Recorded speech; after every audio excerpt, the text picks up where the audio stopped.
Welcome, Facebook and YouTube. We're trying to get live on TikTok, and then we'll get the show started. Welcome.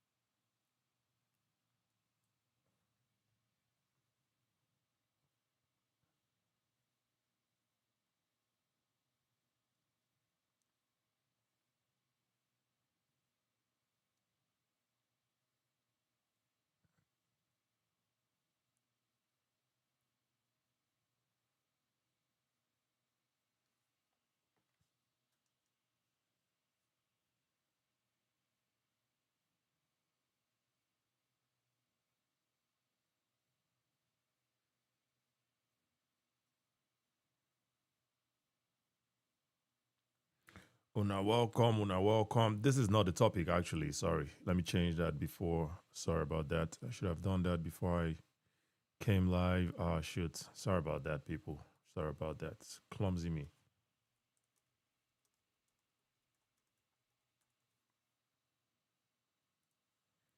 Make una no vex. That is not the topic. We're gonna get the right topic up here in 1 second.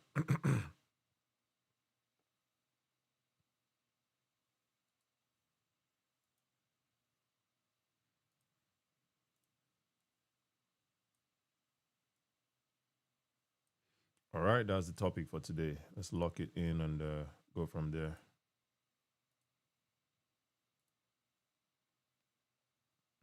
All right. We have the right topic now showing. So, yeah, I guess we have a show. I guess we have a show.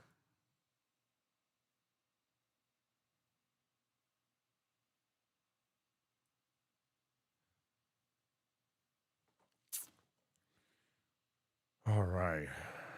All right. Let's go live on TikTok here.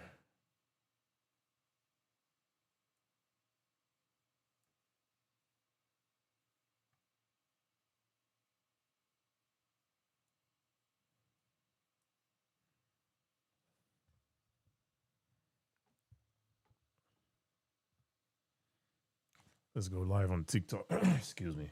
Let's go live on TikTok and we'll be all set here.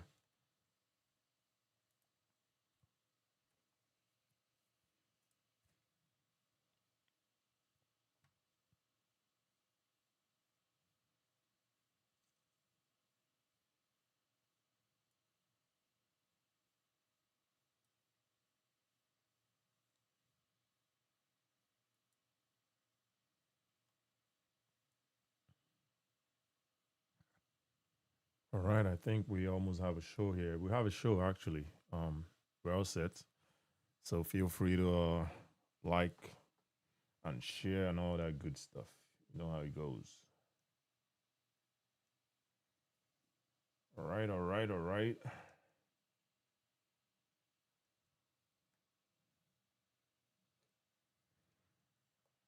The gods called me. Kachi, they say Kachi.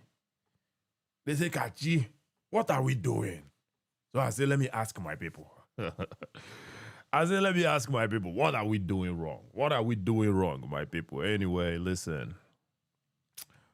This is gonna be the show for today. We just want to chat and talk about the issues at Kariala na Libo, issues at Kariala na Libo. Let's talk about it.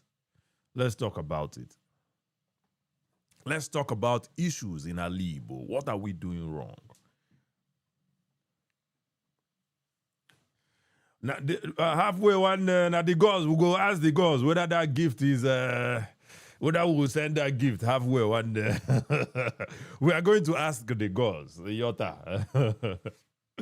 Thank you, my brother, for being the first on the show. I appreciate it, man. Thank you so much. Thank you so much, Mr. Halfway, my brother. Thank you. Thank you for joining, my brother. I appreciate it. But we'll ask the gods. We'll have to ask the gods about the gift. We'll ask the gods about the gift. Thank you so much, though. I appreciate you. Anyway, listen. We need to have these conversations. We need to have these conversations within ourselves. What are we doing wrong? What is the wrong thing that we are doing as Igbo people? Why are we not? I mean, we're doing good, but we could be doing better. That's the point here. So, what are we doing wrong? What's hindering us from getting there? You know, in my opinion, I would say leadership.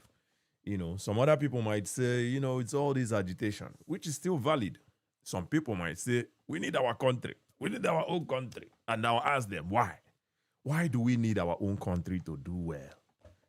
Other people are doing well or, relatively better. Other regions are doing relatively better in their own way. Why do we need our own country to do better? Why can't we thrive? Why can't we compete and do what we can? Work with what we have and make the most of it. They say if they give you lemon, you make lemonade. If they give you pepper, use it and do pepper soup.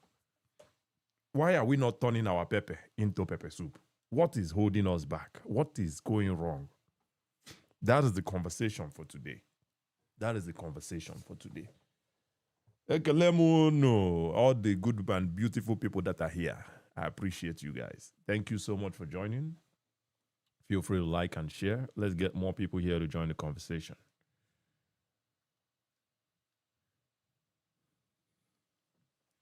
I greet all of you. I greet all of us. Halfway one, John Ops, Tao, we have, and our own. Thank you for joining. Kabun Kanyi.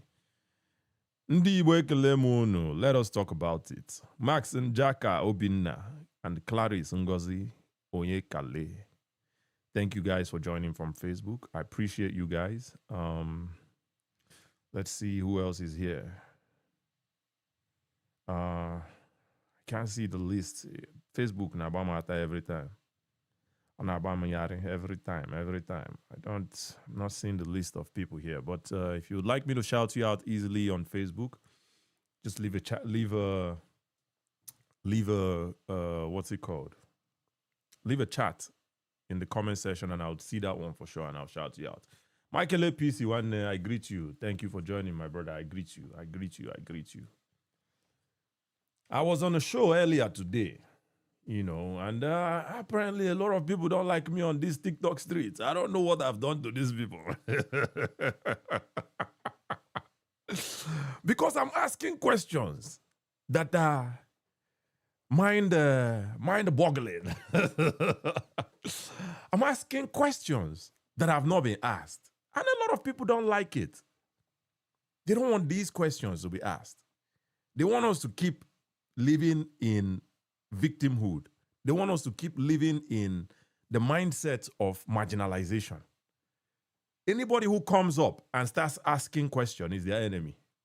For some reason. I was on this show and man, it's unbelievable.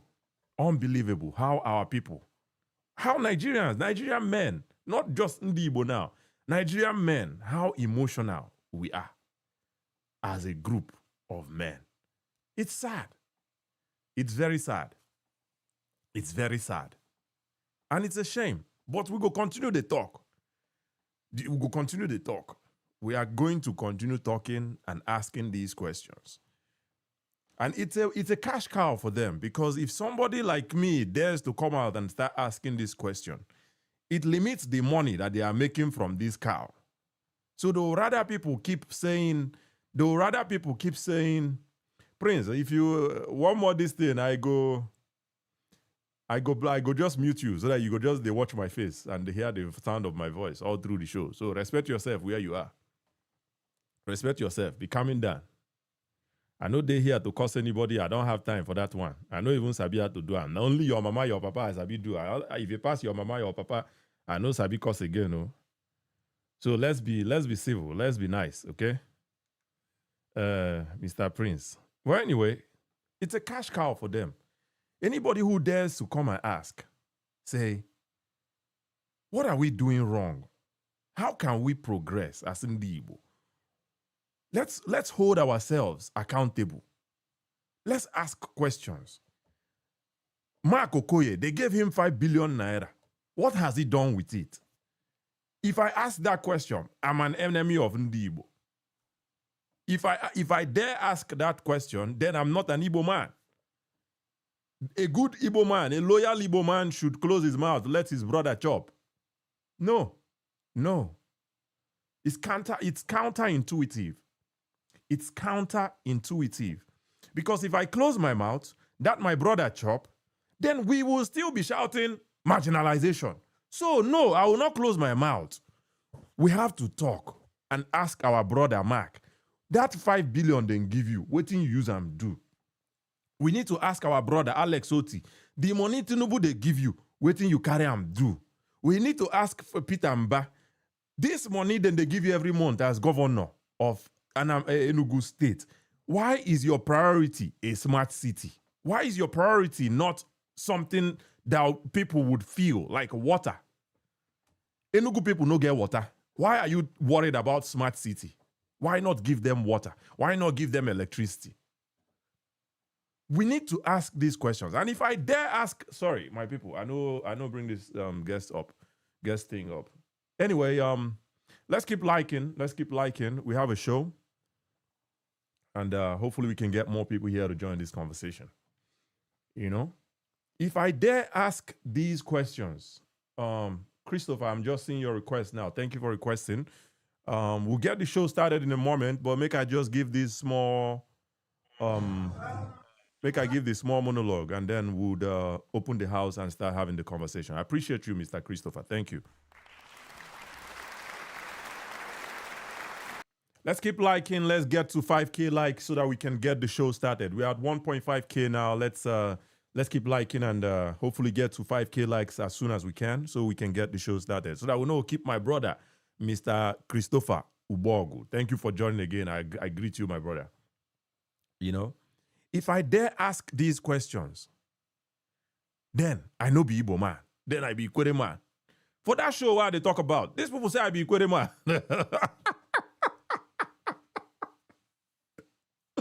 They say, you know, be Igbo man. I sabi this man. People, I don't know these people. I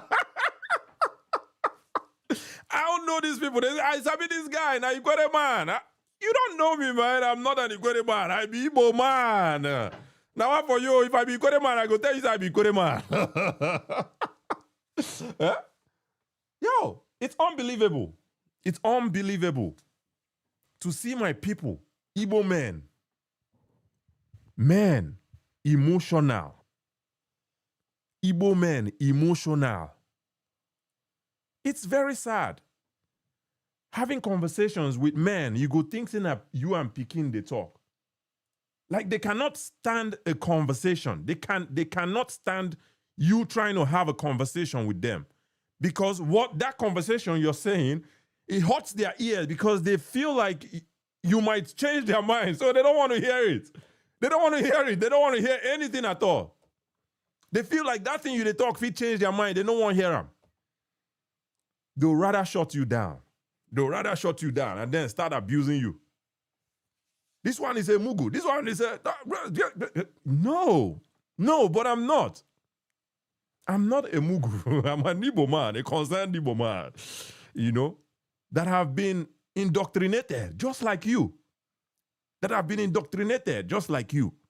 Talking about Biafra, war, marginalization. I'm just the average Igbo man, just like you, that has been talking war. But ask yourself a question. If that war and the Biafra is the most part of our conversation, how are we supposed to build? If other people are talking about their leaders, the leaders will give them free education, leaders will build granite pyramid, if those are the leaders that these people look up to, but we are looking up to Ojukwu, how are we going to move forward?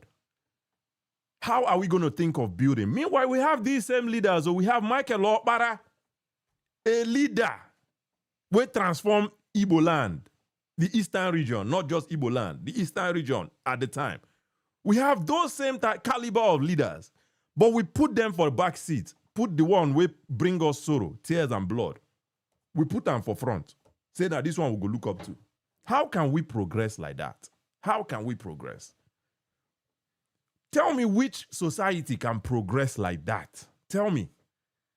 If the society, their leader, the only leader where they look up to, now the one will bring them sorrow, anguish, pain, suffering, trauma till this day. That's the leader they always put at the forefront. Some people don't even know what Michael Okpara look like. Some people don't know what Michael Okpara look like. Some people don't even know who then they call a Kanu Ibiam. And Michael Okpara, eh? Some people don't know who, I don't know. Even Zeke, Seth. Some people don't know what Zeke look like. Right? But everybody knows what Ojukwu looks like. Because that's our hero. That's our hero. That's wrong. That's wrong. In my opinion, that's wrong. He can be a hero. He can be a hero. But Michael Okpara too is a hero. He's our hero. He's our hero. Michael Okpara is our hero. You know? Anyway, this is the show for today. Umu Igbo, what are we doing wrong? Let us talk about it. How can we advance? We're at 4,000 likes. Let's keep liking. And we're almost at 5K likes on TikTok. On Facebook, please keep liking. Let's keep liking and sharing if you can. Let's get more people to join the conversation. Let's keep liking and get more people to join the conversation. But we're going to have a good show. We have 3 hours to have a good show. 3 hours to have a good show today. So please feel free to like, share, subscribe. By the way, I dropped a new monologue. I just recorded. I mean, literally an hour ago now, I just recorded that monologue. I still wear the same shirt on that monologue. So check it out. Feel free to check it out.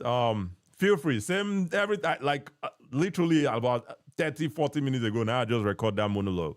So feel free to check that one out. After this show, by the way, let's stay here for now. Let's finish with this show. Then we'll go back to the monologue. After, you can go and watch that monologue. It's an interesting one. But hey, Umu Igbo, the gods told me to come and follow Ku. Go. The gods are asking, what are we doing with our lives, Umu Igbo? What are we doing? We need to move forward. Leave war. War is not good. Happen war. Leave war. We don't fight. We don't lose. We don't see the outcome. Let us move forward. We need to move forward. We have to. We can. We have the potential. We know how to do it. We know how to do it.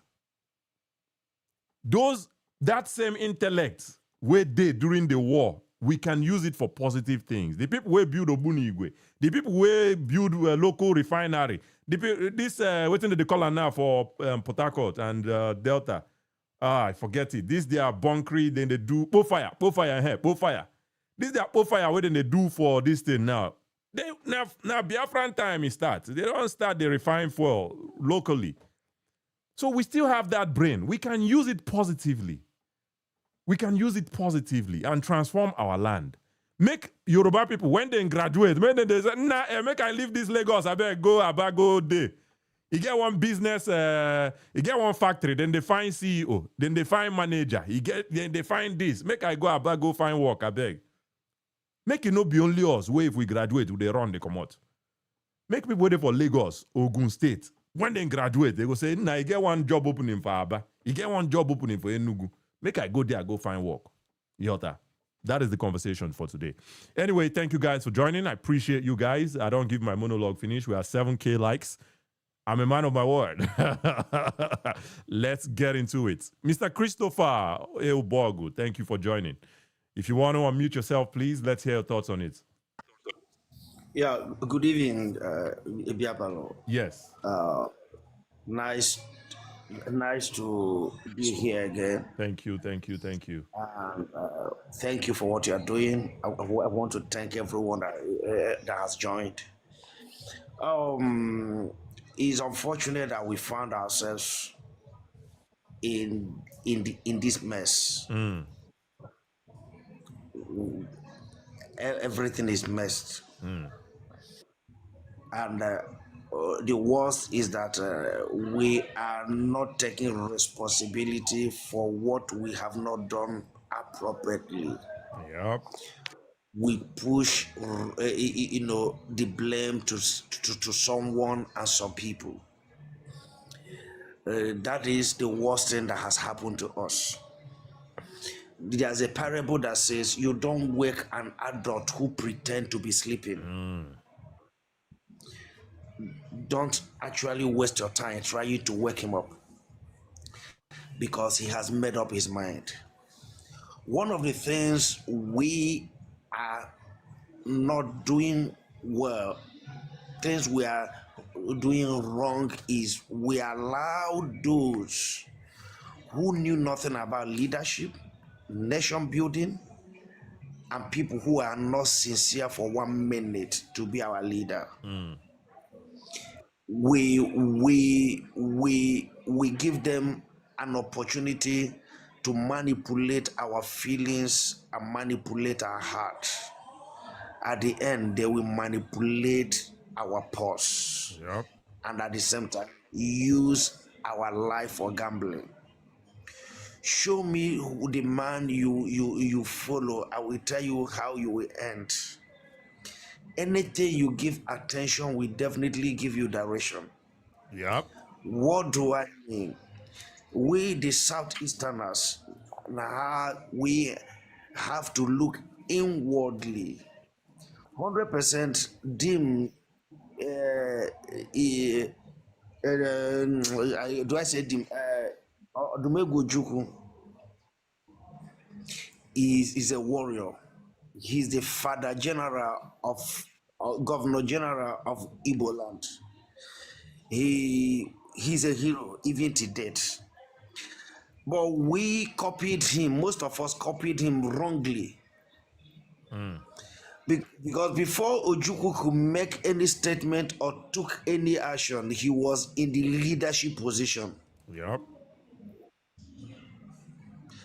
That's number one. Number two, there was Ahara declaration where some people took a decision.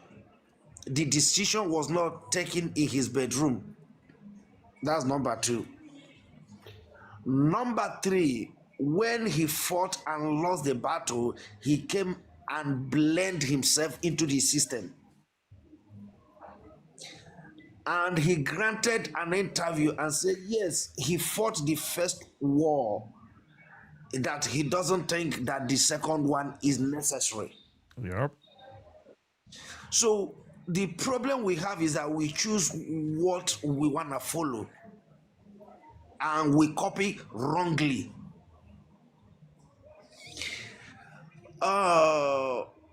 Number two is that we have refused to ask questions. Even the Holy Book says, stay where you are and ask the way to go. Until we begin to ask deep questions, we will not get out of the mess. Number three, we need to get adequate education. You see, when a man who doesn't know his left from his right is left to be your leader, he will lead your community into destruction. Yep.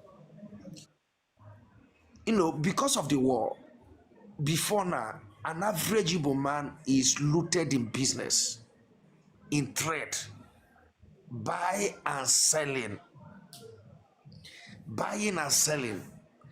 Majority never had secondary school education.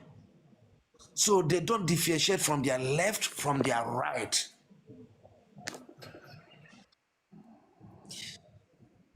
Some of them refuse to get brushed up. Some doesn't equally have exposure.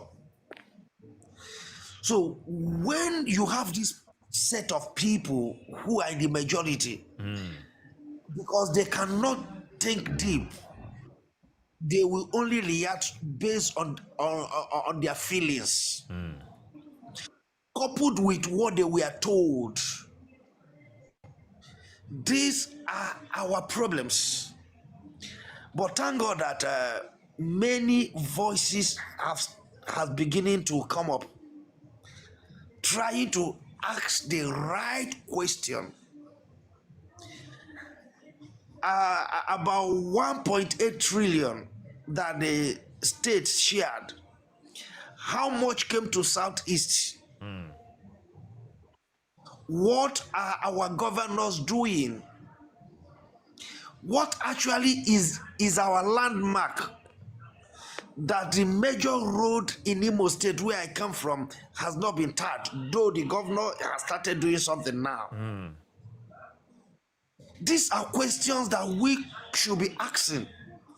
How come more teachers are not employed? How come the schools are not being equipped? Yeah. Why do we still have people hawking pure water at school time, even in the cities like Owerri, like Onitsha, like Aba? I mean, people that ought to be in school. Hence, we are receiving more money now. Where is those money being used? I want to summarize so that others can talk. Thank you. And please summarize and stay back if you want, because it's going to be, this conversation is endless. And I think I'm going to hold this space, this particular show, multiple times. So feel free. Summarize and stay back if you want. But if we have to remove you, we'll let you know and you can request again. But yeah, go ahead. Okay, sir. Until we begin to ask those relevant questions from our local government, no, not even local government, right from our kindred meetings, Yep. down to our village meetings, to our town unions, we must ask all the money being realized, what is being used for, down to our ward, to our local government leaders and states, before we now talk about nation, until we begin to ask sensitive questions. How come much investment is not going on in agriculture, in healthcare, and in education? Yep. These are very critical sector that we need day in, day out to be, for our people to be pulled out of poverty and our community transforms. Thank you for having me, and thank you for giving me the privilege to speak. Absolutely. I appreciate it. Thank you, Mr. Christopher. I appreciate you, and thank you for coming back to the show. Thank you so much. I mean, this topic now is it's very broad, obviously, and it can be endless. You can talk about this from now till eternity, right? So I appreciate you, my brother. Thank you for joining, and thank you for sharing your thoughts. And just to give a recap on what he said for those who just come. He gave a whole lot of good punchlines. Michael APC, thank you for joining. We'll get to you in a moment. He said one of the things he said was, anything you give attention will give you direction. That is very deep. If you give war attention, now that war going to give you direction. And we've seen that in Igbo land, Everybody, most Igbo people, war, separate. Why is that the only thing we're talking about? When we can actually make the most of what we have at hand. Instead, we talk about, we give war attention, just like he said. It's going to give us a direction. He said another thing, we need adequate education in the East, because most of a good majority of Igbo people, Igbo men especially, are business people. And most of them, they go school, formal education. Some of them, they even go secondary school, now from primary school, then finish, begin the bala boy and turn to businessman. So these people don't have the capacity. A lot of them don't have the capacity to analyze things critically. They only see things on the surface. They only see surface. So someone like that is going to be very emotional. And I've had a lot of conversation with them. Today, like I was saying, I was on this show, man. These people, emotional as fuck. And this now is because that platform, I don't believe it was just Igbo people there. It's a Nigerian problem as well. Nigerian men are emotional. Like these men, they can't have a conversation with you. The problem is they are scared that you're going to trick. They think it's going to be a trick. It's not a trick. I'm having a conversation, an intellectual conversation with you. But they think I'm trying to trick them, so they shut me down and not want me to talk. So, like my brother Christopher, Mr. Christopher just said, we need adequate education. We need a lot of investments in agriculture, healthcare, and education. These are the critical things that every society needs to thrive. Thank you again, Mr. Christopher. Paparazzi one, I greet you. I greet you. Emotional damage, my brother. Adachieze, thank you for joining, my sister. I appreciate you. We're gonna have a good show today. Let's keep talking about these things. God forbid that a man like me come out and start talking about Igbo issues. Then it's a problem. It's a problem. It's a problem.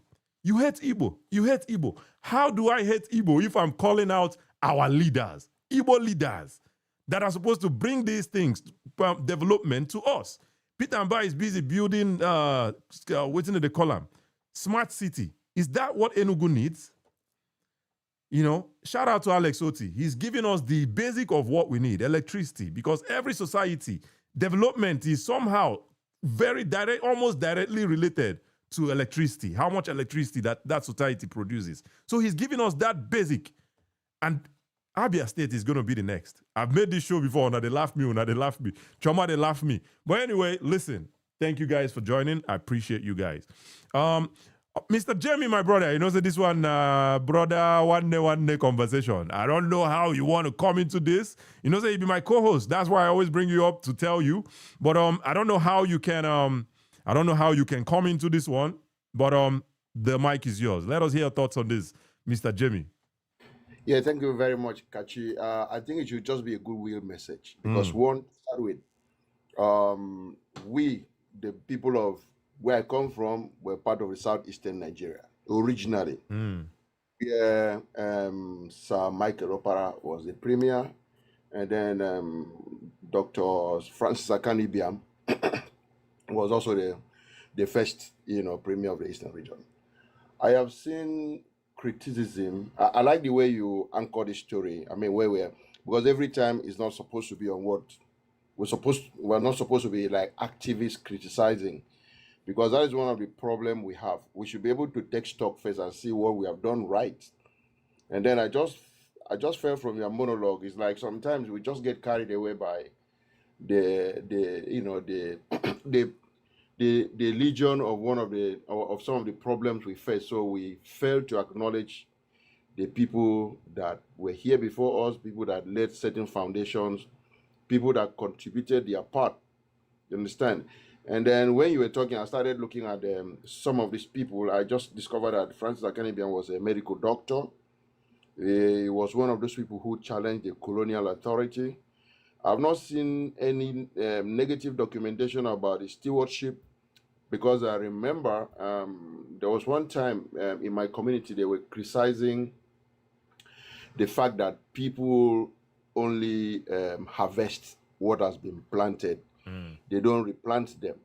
It was the government of Eastern Region which was headed by him, that established certain oil palm plantation in my state. And that is a big deal. Not just oil palm plantation, including rubber plantation. So those are a huge revenue base for the region. And why am I even bringing this up was that there was a time, because like rubber has a lifespan, and we're clearing the place, to do housing estate development. Then when I asked a question, they said that the rubber was not bringing the liquid, that's the tap it doesn't, it's not productive, that they were planted during Eastern state government. So the point being made is that these people invested in agriculture, apart from the disruption during the wars and stuff. If that did not happen, or maybe if there was no military intervention, the region as a whole would have advanced more than it is today. And this is me talking about the entire region. There's no need talking about all this dichotomy, because I never had any negative thing about those people, the leaders of the southeastern region. The only problem we had was when the military people came. Of course, military does not really, it's not like they are not reflecting on the wishes of the people. It's just few people that make decisions on behalf of the people. So there was no problem. I never heard of any problem concerning those people. And then in Igbo land, are we celebrating? I think I'm a stakeholder somehow. I'm not Igbo. Are we celebrating these people? I know Akanu Ibiam has the airport also, and Afani Koku has a college of education. I don't know how that school is now. Then Michael Opara and stuff. But if you go to other regions, there's going to be special days that, of course, somebody like Awolowo is almost like being worshipped in the Southwest. There's no way they do things. I was in a good state, and I remember the wife was still alive, HID. She was 90 something years. Even though they would see the way the state government everywhere they respect this woman. She was not even the major player.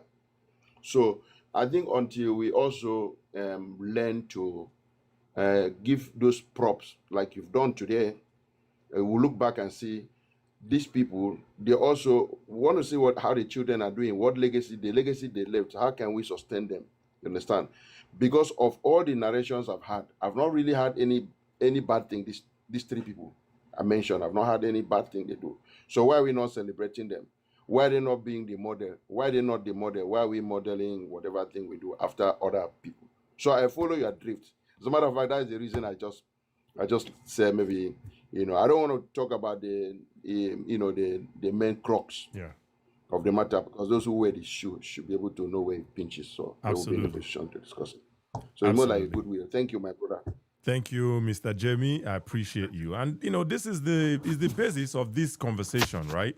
And you rightly pointed, Awolowo is pretty much worshipped in the West. Pretty much. I mean, make no verse for me. I don't mean you guys. I don't mean it literally, right? I mean it like metaphorically, right?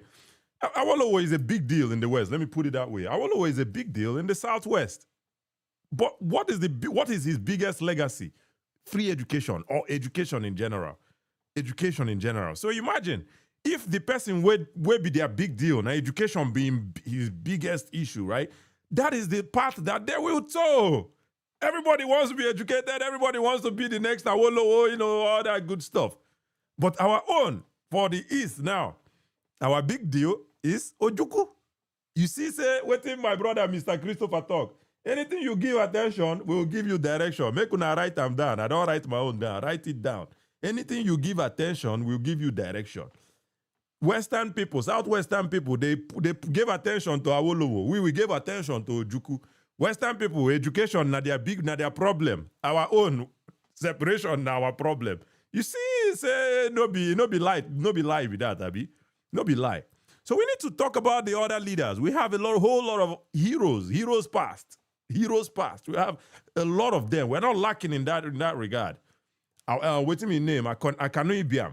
Avani Koku, like Mr. Jamie mentioned. Michael Oparawe revolutionized agriculture. No be oil money, no be crude oil money.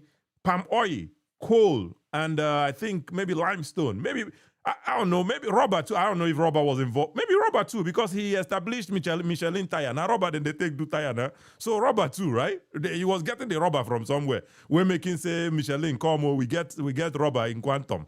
Make una come open factory for here. So that is how you do it. That is how you do it. That is how you do it. I've made this monologue on Abia. How Abia can invite, una they laugh me. When I go to talk something, una go to laugh me. Abia can invite Zara. Zara can be producing garments in Abia State.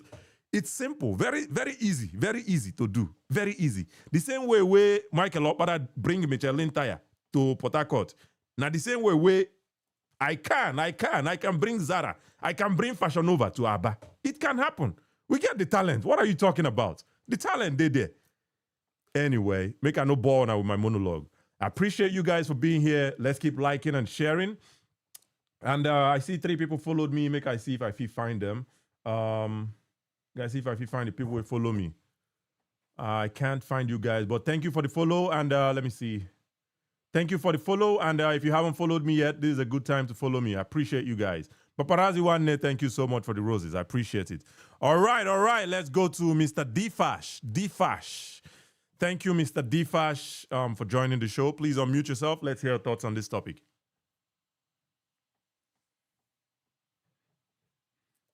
Mr. Defash, are you there? Defash or Defash? Defash with your power, with your power symbol. Can you please unmute yourself? Let's hear your thoughts on this topic, please. All right. I don't think he's here. So without further ado, let's bring him down at this point. Please, Mr. Defas, if you can hear me, request again, and we're going to bring you up so we can have the conversation. Anyway, Michael APC is here in the house. Let us hear Mr. Michael APC. Let us hear your thoughts on this topic. Yeah, my brother. Yes. Good evening. Yes, I greet you. Somewhere in a place a little bit noisy. I hope I'm audible. Yes, we can hear you. It's not disturbing at the background. It's not too bad. We can hear you. Okay. First, I want to concentrate on the topic and then make reference to what the first speaker, what he says. Okay. I totally agree with him that where your attention is where your direction is. But I think I've posted this position before here somehow on this platform, and I'm going to repeat it again. We from the southern eastern part of Nigeria, the Igbos, the core Igbos, in parentheses, we have a problem. And I think that problem has to do with not who governs us, but exactly who we are. What we've made our role models to be, what we made our lifestyles to be, and what we are looking at for. For example, he talked about us, the first speaker talked about us watching out for who governs us, what interests they have, and so forth. Good enough. But if we in this generation look at it very critically, from 1999 till date, it's echoing. Go ahead. Sorry about that. Okay, yeah. From 1999 to date, I don't think that we had a leader. When I say a leader, I mean in the gubernatorial position that has been in politics before 1999. I don't think so. Say that again. I missed that. Say that again, please. I see from 1999 till date, within the 5 eastern states, I don't think that we had a governor that has been in politics before 1999. I don't think.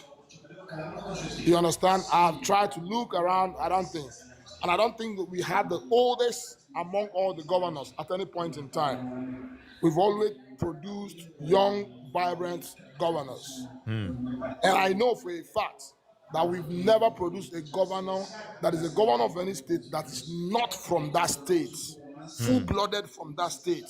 No Fulani, no Yoruba, no nothing.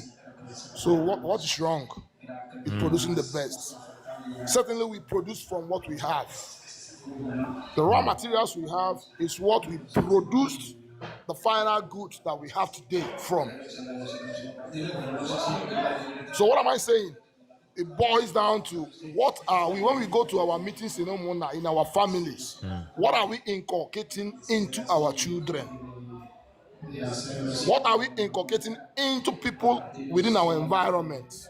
Be it school, church, neighborhood, what are we inculcating? Destroy, divide, they hate us. Like my brother said, that is where our direction is. We are looking at for who would hate us, who didn't hate us, who is doing us bad, who is not doing us bad. But all this while we have produced from what we have. Not people that we are, let's assume that before 1999, before the likes of us come up to know what is going on about politics, that we don't know anything. Those ones are corrupt during Ojukwu time, Kweme time, and all those ones. But from 1999 to date, if I look at all the governors that I know that has come out of any southeastern states, we are new politicians, all of them, new politicians, new breed of politicians. What are they giving us? Something less than what we learned from history that the previous people that stayed in power did for us. So where's the problem coming from? What is the target goal? What are people planning to give to people? Are we planning to get it all for ourselves? Are we planning to sell that marginalization agenda to the people all the time? Not focusing on us developing us, because it is we that will develop us. Yeah. Most of the governors that have come and gone, most of them had no plan for the future. His plan is within that 8 years he's there, he's gone, it's over. Most of them, not all, because I can still look at some of them that left legacies that were continued. Yep. Case in example, Chimaroke Naman. The other day I was on your platform, but I don't have the opportunity. Somebody came and said what Governor Mba is working on is what Sullivan continued but couldn't finish. But that's not true. That's not true. Most of the project that Governor Mba is completing today started from Chimaroke Naman. Chimaroke Naman, the Ebano house laid that foundation of most 80% of the old project that Chimaroke Governor Mba is completing. I'm not praising anybody here. I'm not here for Chimaroke or anybody. But what I'm trying to tell you is that until we go back to the drawing board is what are we going to produce? Because during that OB wave, we had a lot of, aside from governors that LS Oba, LS Oti took over, we had a whole lot of people that came into politics, won positions that came from the party. They were newbies. They were not there before. What become of them? The same thing. Most of them have left the party. Most. What have they done significantly to show that, yes, we are a different crop of people coming to show that change? None. Zero. Mention that one among all that got the new OB wave. So to cut it short, we can do something. What we can do, like somebody said here on this platform, I can't pinpoint the person, is the education. Not only the formal education, the informal education. What are we teaching people? What impression are we giving that we are part of this place? This is our place. We have to make it work. Yep. If we don't make it work, nobody else will do it for us. Yep. Who will ask that question? Nobody will ask that question if we don't put the right people in there. Yep. If the wrong people are there, the people that put him there, we, not political godfather, we that put him there can't ask questions, because inside of us, we want what will benefit us at the moment. Nobody cares. You talked about a young guy that was given the chairman of whatever. Southeast What is he Development Commission. Yeah. What is he doing? He's a young guy. He's not an old guy. He has not been in politics that long. But what is he doing? He has been in politics a little bit longer, though, because he was also holding a similar position in Anambra. So he has been a little bit longer. As a commissioner. Yeah. As a commissioner. He's a newbie from the new generation politics. True. The 1999 era. True. He's a newbie. He just did a commissioner. A commissioner is not that much exposed. True. With the way things work in the Southeast, our commissioners, they do virtually nothing. Our commissioners in the Southeast. Yeah. So what I'm trying to say in essence is this: let us get the education to the grassroots. Absolutely. Tell ourselves to reject some certain things. Tell ourselves to look away from a direction and look towards another direction. That we are a part of this country. Yep. That this is our place. This place, Southeast is our place. We make of it what we want it to be. If we cannot do it, nobody will do it for us. Absolutely. Other people are moving. Like in the north, they kill them, so that's their fucking business. We should not copy the wrong ones. Look at Lagos, the way Lagos is going. Let us not keep giving ourselves because Lagos was once former capital. No. Those areas, they are not living from the project infrastructure of the post of IBB, yeah. Head of state, all that stuff, yeah. Head of state. They are not living on that without infrastructure that we see today in Lagos. It's not based on that infrastructure of those days. There may be a little bit of effect on it. But today, what are we doing with the little one we have? Yep. Until we go back to that basis to understand that this is our place, we are part of this place, we will make it work, not destruction. Make it work. And when if any one at Osnaka mmadụ ga-ewe maybe ife bụ nke ya ma ọ rapụ nke bụ nke ya ya wee weta the thing. Get angry and take what belongs to you. Yep. Don't take angry and don't use because of anger and abandon what belongs to you. Yep. That is not the way. Yep. If you're angry, take what belongs to you. Don't destroy what belongs to you. I think I'll use my mic for now. Thank you very much. Thank you, Michael APC. Thank you so much. Appreciate it. Thank you. You know, it's just what it is. A lot of things that I picked from what he said as well. For those who just they come, it's not who governs us; it's who we are. But I kind of disagree with that a little bit. Even I agree small, but I disagree 50-50. I'll say 50-50 because if you say it's who we are, then what about Michael Okpara? What about Avani Koku? What about those other guys, right? If you say it's who we are, that's my only pushback on that, right? You know, and you say we produce from what we have. You know, again, still, what about Michael Okpara? But for sure, But we can do I something. can answer you on that. Okay, go ahead I then. can answer you on that. After Michael Okpara, within the era of Michael Okpara, something happened. Some crop of people came up. Michael Okpara is one individual that happens to govern the whole of us as it used to be then. One individual. But within that individual, there are separate entities, there are separate individuals, different individuals. After or within that era of Michael Okpara, those other forces took over Michael Okpara. It took over Michael Okpara. And what became of it is the current inculcating that that has been inculcated in us that we are carrying off to our children Up to this without day. knowing it.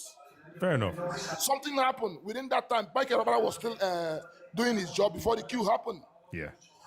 He was not voted out. He was still on seat. Within the little time, he showed his impact. There are many Michaels Okpara within us. There are. They still But are. will they be given There the still are. opportunity? There No. still are. They will not get that opportunity.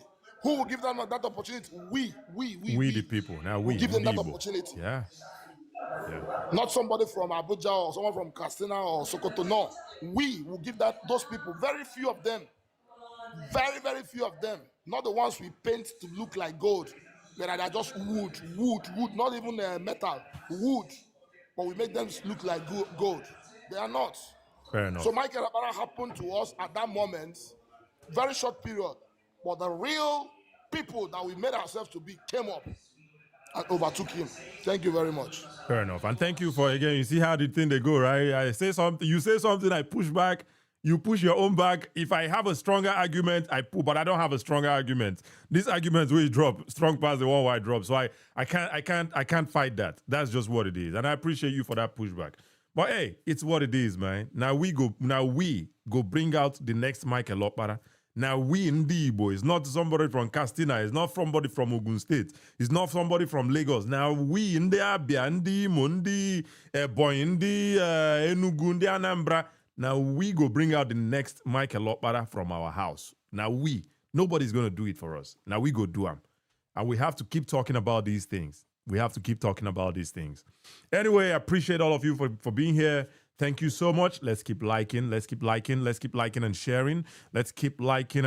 Get more people here to join the conversation.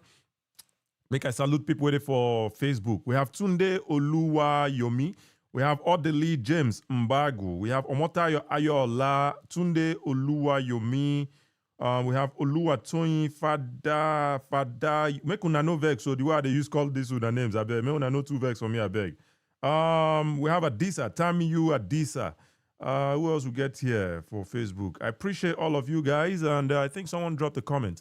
Max Njaka Obinna, thank you, my brother. He says, Kachi onye bekebo na libo. You asked me this question for TikTok. You still go Facebook, go there. I've been a different person. Somebody on TikTok has been asking me this same exact question. Ikwere is Igbo now. The Ikwere dialect is only one amongst many other Igbo. If Ikwere people tell you say them be Ikwere, they no be Igbo. You want first person. Person say no be man, him be woman. Person say him be woman, him no be man. You don't go for anything where person tell you say he be. That's what he is. You have to respect that. Me, I'm telling you that I'm Igbo. I'm not Ikwere. I grew up for Port Harcourt. I know be Ikwere. I mean, if I grow up for Lagos, I be Yoruba man. Anyway, listen, my Max and Jaka Obinna, thank you for being here. Amago Chuku Amago says congratulations. I don't know what the congratulations is about, but thank you for being here. I appreciate you. All right, let's keep liking. And if you're on Facebook, you'd like to join the conversation, feel free to join us on TikTok at the Beer Parlor Podcast. That's the only way we can bring you up here. In the meantime, let's keep liking. All right, we have some gifts here. Fruitful, thank you so much for the rose. Thank you so much for the heart, Fruitful. I appreciate you. Udiwenyi, thank you so much for the rose. Thank you so much for the roses. I appreciate you. Think Right, my brother, he sent me a hat and mustache. Thank you so much. I appreciate it. Think Right, thank you so much.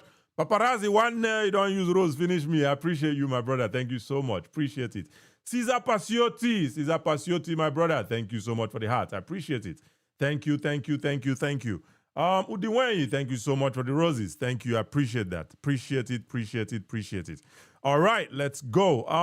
Mr. Jemmy, I go drop you for now, but feel free to please request again so that we can bring you back up. So that we can let's make room for more guests to come at this point. I appreciate you for joining, my brother. Thank you. All right, let's go to Wilfred. Mr. Wilfred. Mr. Wilfred, how are you doing? I'm doing fine, my brother. Thank you for joining. Thank you. Yes. So, Umu Igbo, what are we doing wrong? Yes. Well, what I will share is I don't think we're doing a good job in bringing in the diaspora. In Igbo, we have the largest diaspora in all of Africa. I can say that confidently. And that doesn't include all of our people that are scattered due to the transatlantic slave trade. Let's leave that one. We have the largest diaspora in all of Africa, all across Africa and all across the Americas. Don't even forget China. I don't see any. We have all these local organizations that bring people together, but why is the Southeast government not doing anything to kind of a more organized effort to make sure that none of our children get scattered?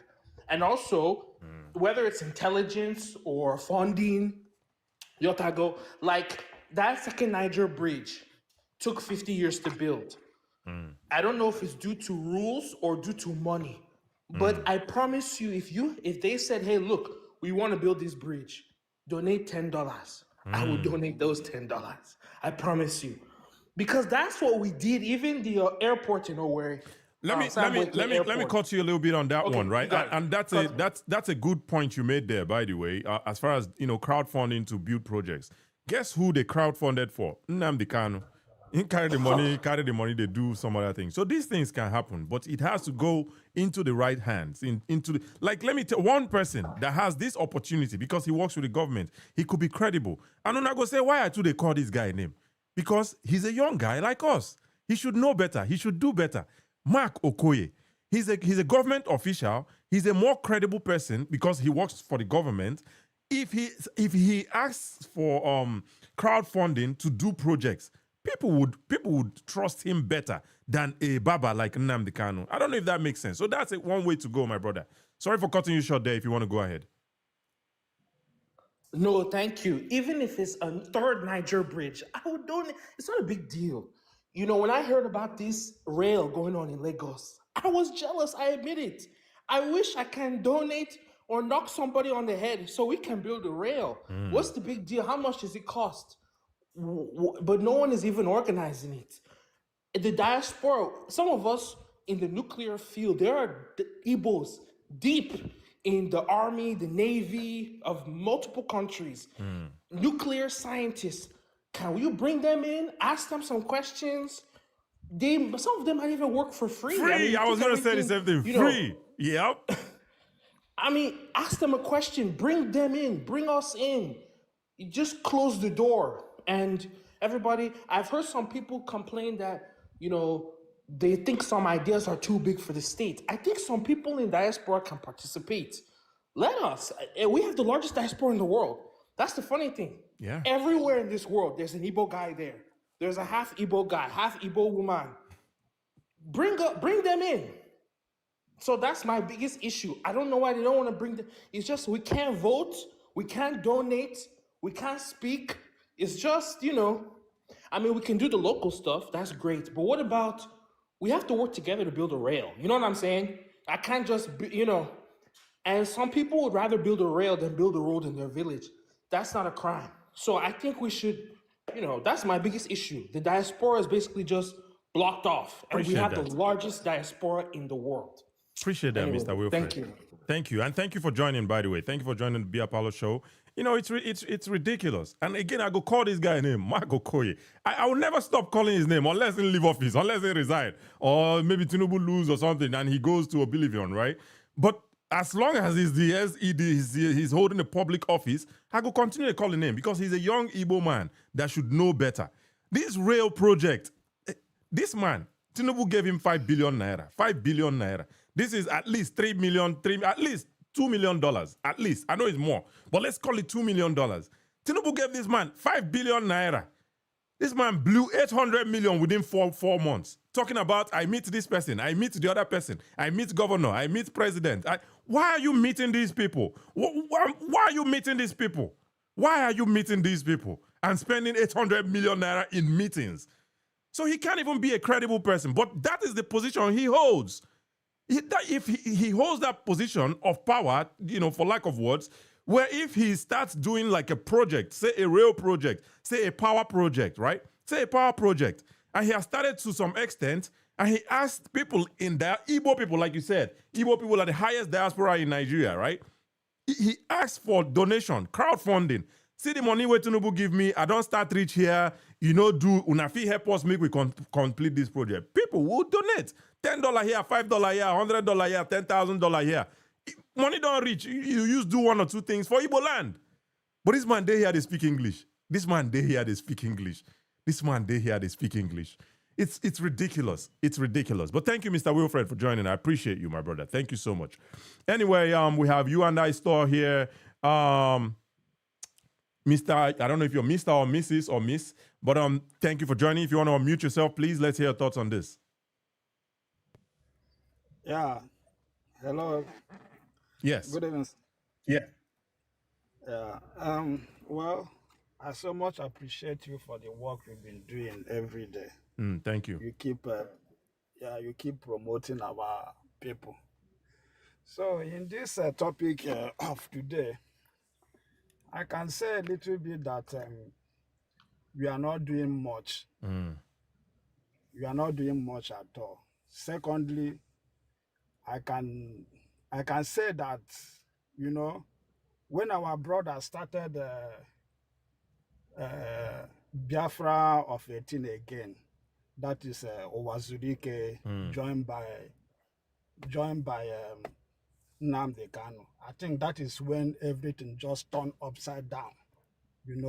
People just focus on Biafra and forget about developing our environment. And this Biafra of 18, sorry to say it, both Owazurike and then Nnamdi Kanu, they have set us backwards, 50 years backwards. Man, you cannot be sorry to say that kind of thing. It is a fact. They've set us back. Why are you sorry for saying it? It's what it is. They set us backward. But believe me, we can still do it again. We can still come out. But the most shameful thing again is that nobody is regarding us as anything again. And our people, I don't know how we just fall apart. We believe in propaganda. The other part of the country is carrying propaganda against us. They keep telling me and you that we are not united. Who told you that we are not united? We are. But that is what they used to divide us. Just imagine what happened in 2023 that we Obi ran for presidential distance. That is the only time in history of Nigeria that we, the Igbos, came out and support our own son. Look at what happened. The other tribe, they were scared, trying to do one thing or the other in order to, cause a havoc. Let's not this this not Igbo something. Make we not try make some like divisive comments, right? Let's not make divisive comments, please. Okay, sorry about that. Yeah. So what I'm just saying is that we shouldn't allow anybody to be telling us that we are not united. We are united. All we have to do is to join hands together and make it work. The other person that said something about education, yes, is the key. Let's keep educating our people.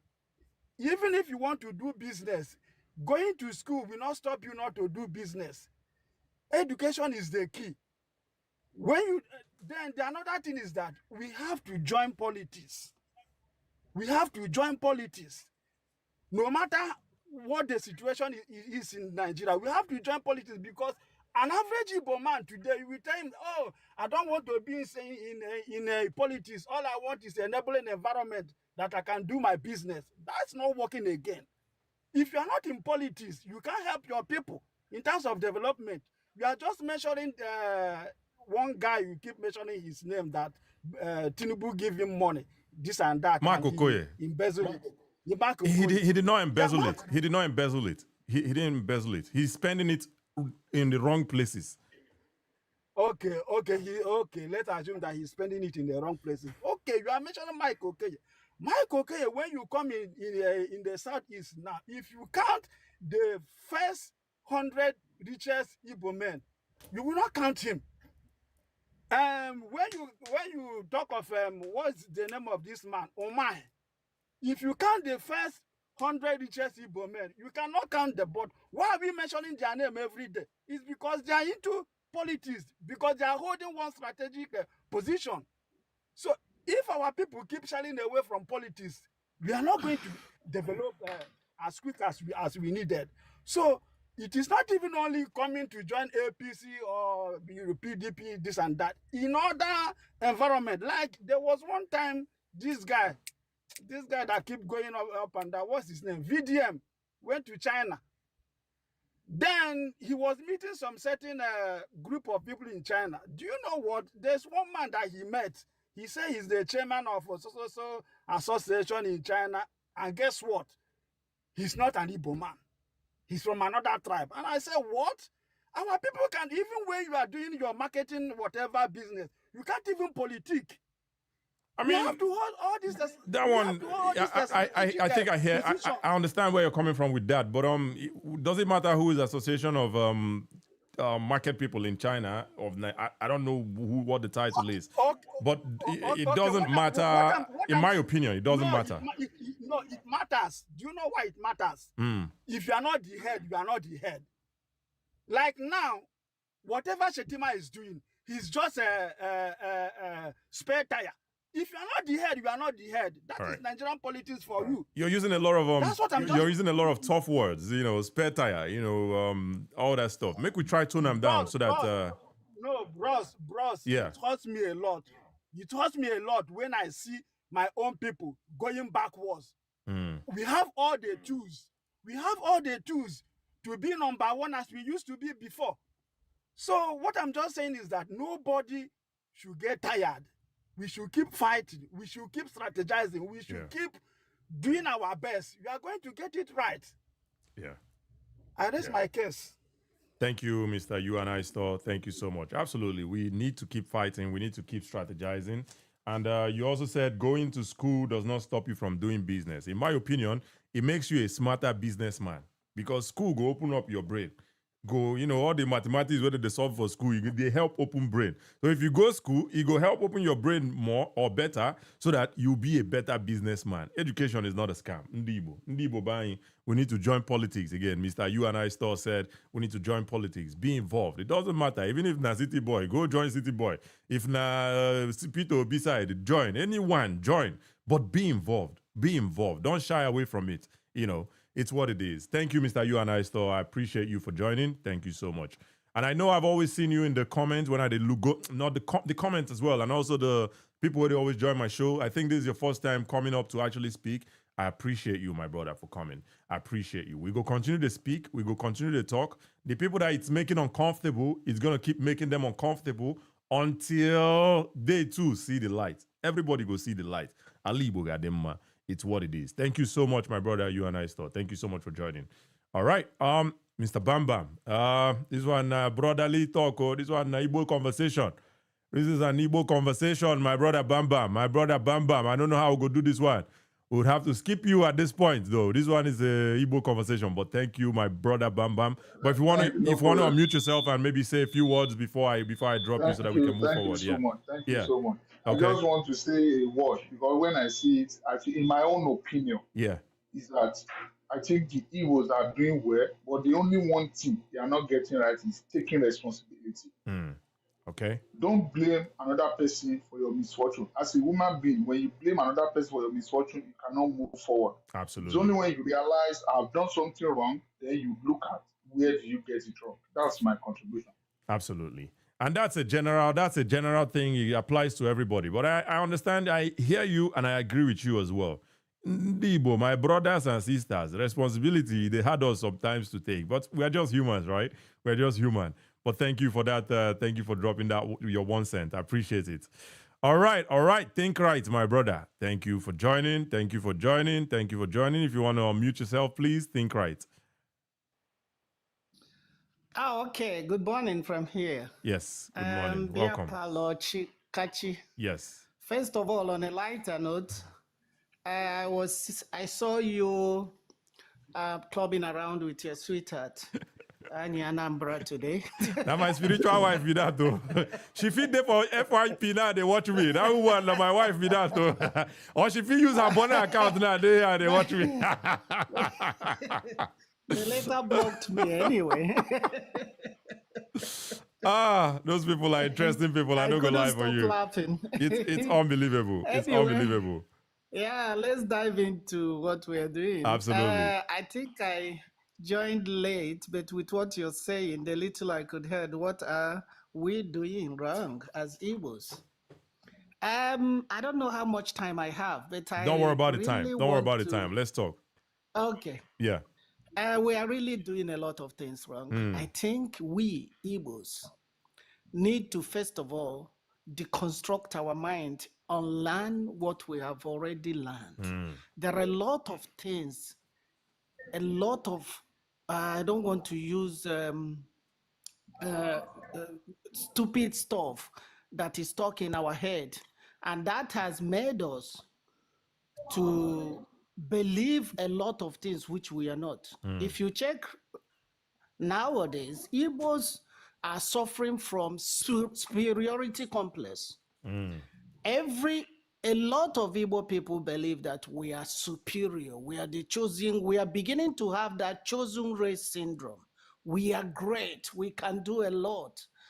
And that, the problem with that is this. When you believe you're on top, you cannot subject yourself to learn what others are learning. And you will end up languishing in our own stupidity and mediocrity. That's what is happening now. Again, we celebrate mediocrity a lot. We celebrate the so-called rich people, the so-called celebrities, and we celebrate, eulogize them, and make them somebody. Or we worship money. And we don't care where the wealth is coming from. It's only in Igbo land or few other tribes whereby people become billionaires and millionaires before they start doing something. How they get the first million and billion, nobody cares. And again, we grew up thinking that's why we need to deconstruct ourselves. We say we are businessmen, we're entrepreneurs, but to tell you the truth, Onyema has said it, a few other Koscharits has said it, the business we are doing is more like Okeke and Sons types of business. When Okeke dies, the sons will sell the business and leave Nigeria, and the business will collapse. We have not developed beyond that. It's all about trading, buying and selling. So that is why the Igbos are going down, and in the midst of our going down, we think we are getting it right. We are doing great. Now, again, we are not working in tandem with the modern day technology. I'll give you an example. Here in Sydney, I met somebody some time ago.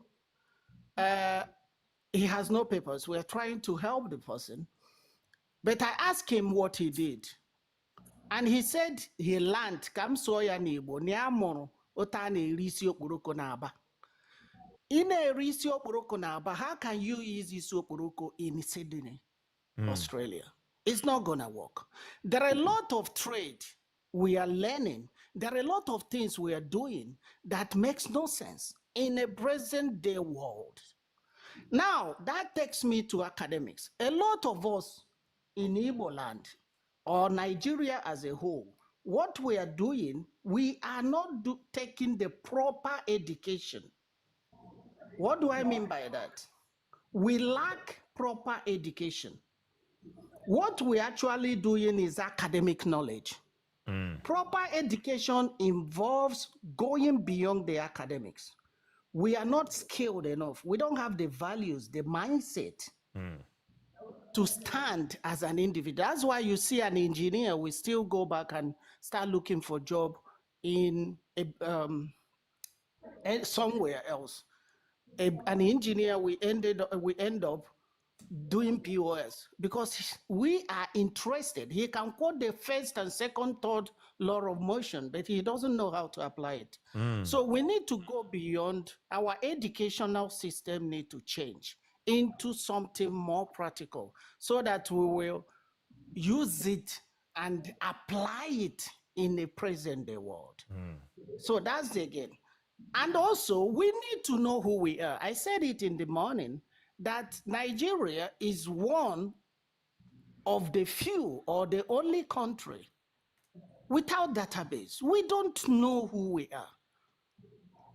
Every Nigerian, most of Nigeria, we are operating as statistic. We are not even operating as individual.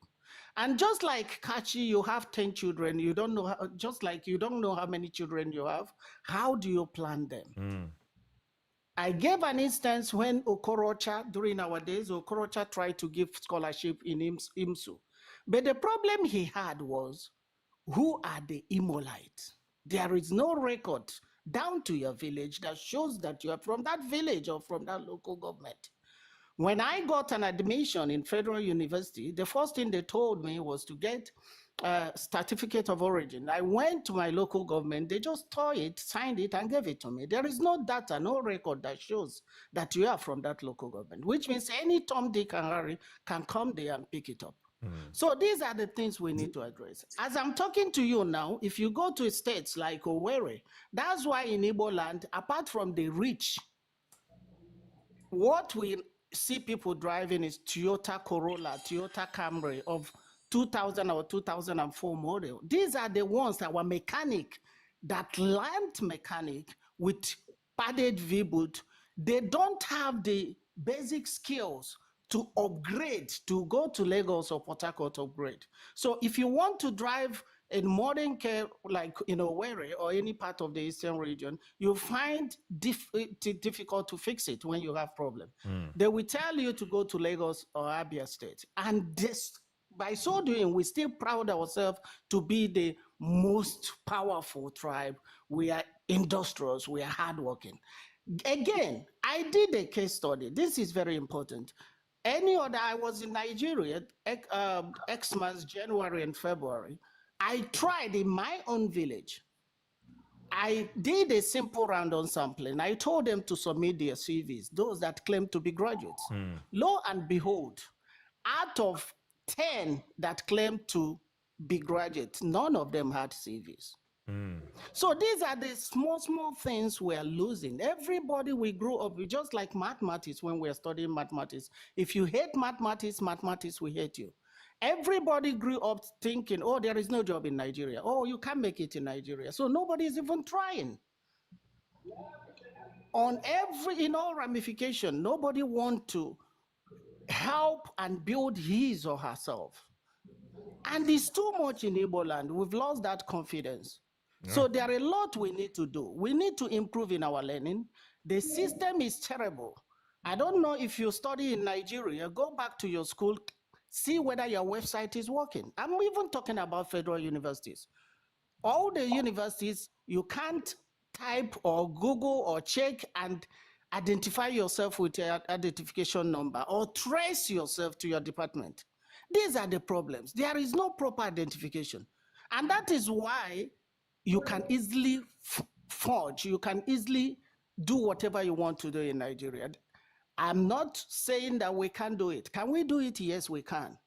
Is it up till now? Have they done anything about it? No. If somebody that studied in UNN cannot go back to UNN, put your matric number and pull out your result and everything at this point in time, it means we are not doing it right. If somebody that studied engineering or computer science cannot fit in this modern day time, the skills we are learning are outdated. The trade we are learning are outdated. And most of the things we are doing in Nigeria are so outdated. That's why when you see a Nigerian come abroad, it will be as if you are starting from the beginning because you will now face reality. You don't know where to start from. Yep. What did you learn? You learned how to pound gari or pound apple or sell isho poroko or sell dry fish, which is not obtainable in the real modern world. Yep. So we need to unlearn what we learned. We need to modernize our ways and our thinking and find a way to fit in the modern time.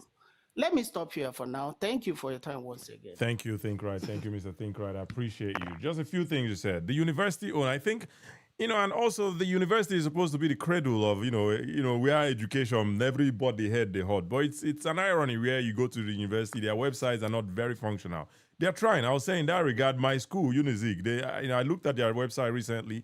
They're doing a little bit better. The things have changed a little bit, but it could always be better, right?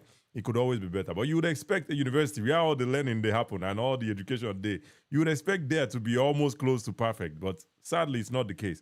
And I know you are kind of wrapping it or generalizing it in Nigeria. And this one, we're talking about Umu Igbo.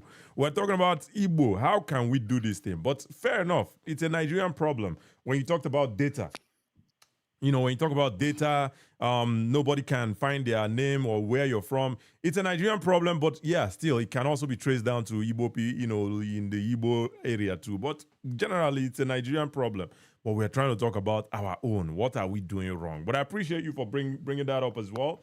And you said, lack of proper education, in Igbo land. You cited your acquaintance, the person who just came to where you live, and you asked him what he did, what he learned in Nigeria. And, the skill he learned is not useful in the country that he is now. So where are you going to start helping that person? That person has to start from scratch. Absolutely. A lot of these things, where would they learn? For Igbo also here, all those things. If you come to, if you like, Igbo also here is pretty much like sales, right? It's a sales job. But can you convert that Igbo also here now? That Igbo also here, can you translate it into sales, the actual sales? To pick up a phone and call somebody and convince the person to buy something. Can you convert your Igbo also here now? Can you convert that to actual sales? Anyway, absolutely. I agree with you on that. You also mentioned, you said a lot of the skills we learn are useless, and a lot of the businesses are OKK and sons. Absolutely, absolutely. Meanwhile, there is a potential for those businesses to become actual businesses. Those trade where they do the import, selling, and all that. The only person with converting on, where I know, now Innocent. Innocent started off like the Obuawa them. Obuawa too used to be big then, but Obuawa, where is Obuawa now? Obuawa he's dead, he's late now, but his business has also died with him, right? Maybe his children sold the business and moved on with their lives. But the only person that converted his own was Innocent, or is Innocent. When Innocent dies, Innocent will exist because he went from importing machine parts to start assembling machine, to start importing car parts, to start assembling cars, to start manufacturing cars. So see how he has transformed his business. His business is an actual business now. So yeah, that is how it should be. Innocent has shown us the way. We need to learn from Innocent and go and copy what Innocent has done and replicate. You also mentioned unexplained wealth. Say we celebrate unexplained wealth. It's ridiculous. You go see one person go just... there's a guy, they were they were watching him on he's allegedly a fraudster. He defrauded this, I don't even know his name, so I don't even need to use allegedly here. But anyway, he's a fraudster. He defrauded this woman in Dubai. And then the woman somehow figured out she was defrauded. And then she reached out to whether Arise News or One News channel for Nigeria. Give me a second, please. She reached out to Arise News or some news outlet in Nigeria. And then that news outlet started investigating this man. And, they found out that the man is living in Abuja. This man had no business prior to this, but now he has a big house in Abuja. He's a philanthropist in his village in somewhere in the east. All that unexplained wealth stuff, right? And ultimately, you said we need to unlearn a lot of the things that we've learned, right? All this superiority complex, what would they get? Now we be whiter than white, whiter than snow. We are better than everybody. Yo, if you're better than everybody, why is the East not Dubai? Why is it not China? Why is it not Japan? If you're better than everybody, why is it not Tokyo? Why is it not Taiwan? Why is it not everywhere? But instead, you go to Area, and Area is still like 200 years ago type of market, right? We need to unlearn these things. Thank you, Mr. Think Right. I appreciate your thoughts and your insights into this topic. Appreciate it. All right, make we move forward. All right, make we move forward. In the meantime, make I shout out people who are here so far. Think right, my brother. Thank you so much for being here. Number one on the chat. Appreciate you. Paparazzi one, I greet you. Thank you for still being here. Kende Christopher Obogu, I thank you, my brother. Udiwenyi, we are going to talk to you in a moment. Obeni Akin, Max Maron, Adachieze. Thank you so much for being here. I appreciate you. We have Mr. Jamie, we have Isaac Nice, Comfy Global, Cesar Pasioti. SP, Minister of Violence, my friend, Minister of Violence. Thank you for joining. I appreciate you, my brother. Malam Sule, Fruitful, You and I Store, Liveway Properties, Liveway Properties, Daniel Sajie, Yaro, Ya No One No More, Make Una No Two Vex, Truth Matu, John Ops, and all the beautiful people who are here. I appreciate you guys. And on Facebook, we have Tunde Oluwayomi. He says, thanks. I enjoy your conversation, and truly, I share your views. Please keep it up. We go continue to keep them up. Except say my wife, Anya Anambra, my social media spiritual wife. That woman, they trouble me. I don't go lie. It's all love from over here anyway. No hate, no love lost, no love found. There's no hate over here. I appreciate you. We're going to keep talking. I appreciate all of you guys. All right. Mr. Udiwenyi, please unmute yourself. Let's talk about this. Let's hear your thoughts on the topic. Okay. Japalo discussion. Good morning from this part of the world, because I think this is the first time I'm joining your space. Thank you. I've been kind of looking for a space like this, but for some reasons, TikTok kept denying me of the opportunity. But I'm happy that I found you. I'm glad you're here now. Please feel free to follow, and you keep getting notifications. Yeah, because I followed you already. Absolutely, thank you. Because these are the kind of conversations we get for the Beer Palo show anyway. But just give me one quick second. Make I just greet the people who don't gift me so far, because their gifts are I appreciate all the gifts so far. Kehinde, my brother or my sister, thank you so much for the gifts. You don't use rose, finish me. I appreciate you. Obeni Akin, thank you so much for the roses. I appreciate you. Max Maron, thank you so much for the gifts. I appreciate you. Udiwenyi, even you, Seth, even you where they talk, thank you so much for the gifts, my brother Udiwenyi. I appreciate you for the roses where you don't shower me with. I appreciate it. Thank you so much. All right, let's get back to it. Thank you. So, before I continue, o nwere egwu Chika Ọkpara gụrụ. Ọ na-asị na n'ọnọdụ anyị taa, sị na o juru m anya rie m ọnụ. Ọnọdụ anyị furu onwe anyị taa, o juru anya rie ọnụ. Somebody talked about Michael Ọkpara here. And if you have been to the Eastern House in Enugu, you will find out that what happened is that we started moving backward at a certain stage. If you see the visions of people like Michael Okpara, the ideas they had, and what is happening, then you ask yourself, what changed? The new generation of leaders in Igbo land and Nigeria at large, they are moving backwards. They are not going forward. Let me be giving you an example. If you go to Owerri, Imo State, if you look at that hotel, what is it called? Concord Hotel. Check the year they built that structure. Compare it with all the structures that the past government has been able to build in Imo State. We will find out that it still stands out. It still beats them. If you come to Enugu, the capital of the Eastern region, and then you look at Hotel Presidential, and even though they abandoned it, look at the time Mike Okpara built that Hotel Presidential. Look the way the infrastructure that he put there. And look at what has been happening after many years. You will see that we went back. Because people are like trying to blame a lot of things. Let me tell you, our problem is simply that leadership has failed us. Most of our leaders have what they call poverty of the mind. Let me be honest. These people, they prefer to cruise around on bulletproof cars, spend money on women, reckless spending. They don't have ideas. They are devoid of ideas. Yep. So what happens is, if maybe you live in the diaspora and then you try to go into the Nigerian politics, these people will see you as an enemy. Let me be honest. you're an enemy. They will look at it like, he's trying to come and tell us to do this. Are we not? Shall we know sabi anything? Shall in the try show us say in sabi things pass us? You know that kind of idea. And then these people, they don't know what to do with money. Look at most people that claim to be rich in Nigeria. They don't know what to do with money. Our governors lock up money in votes. They can't do anything with it because their mind is devoid of ideas. They don't know what to do with this money. All they are after is, hey, bro, let's pack the money. Pack them. Share this one, give this one. Share this one, give this one. They don't know what to do with money. And then you look at our institutions. There is no functional institution. Everything are politics. They have politicized everything.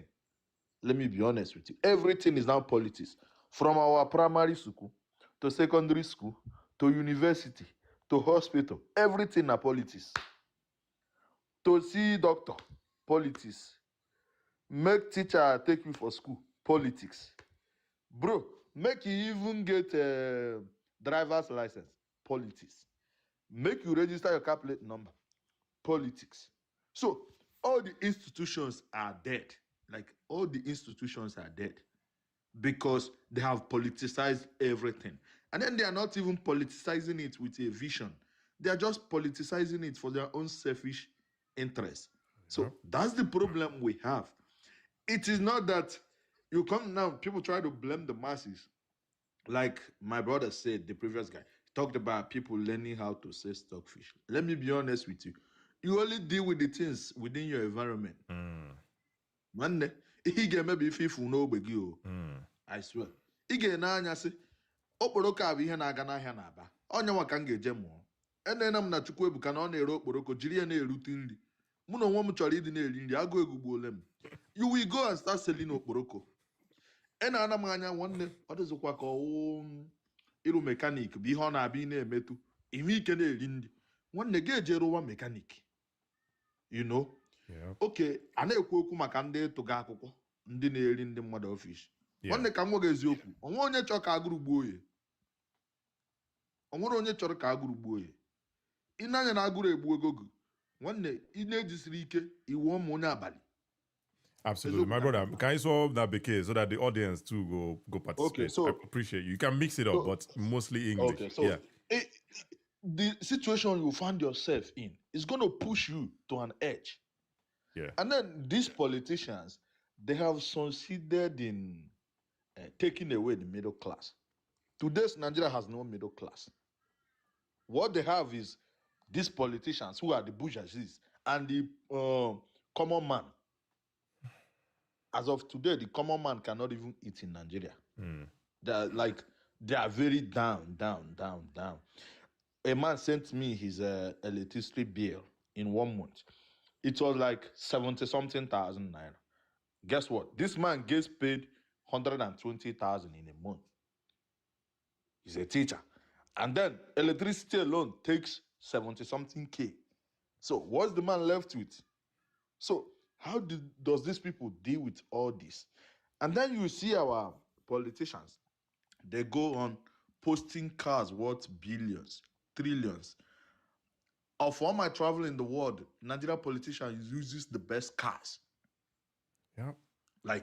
The most sophisticated cars I have ever seen used by politicians are used by our Nigerian politicians. Where I currently live, a senator doesn't have the kind of car House of Assembly members or commissioners uses in Nigeria. Yeah. And these people are way richer than us.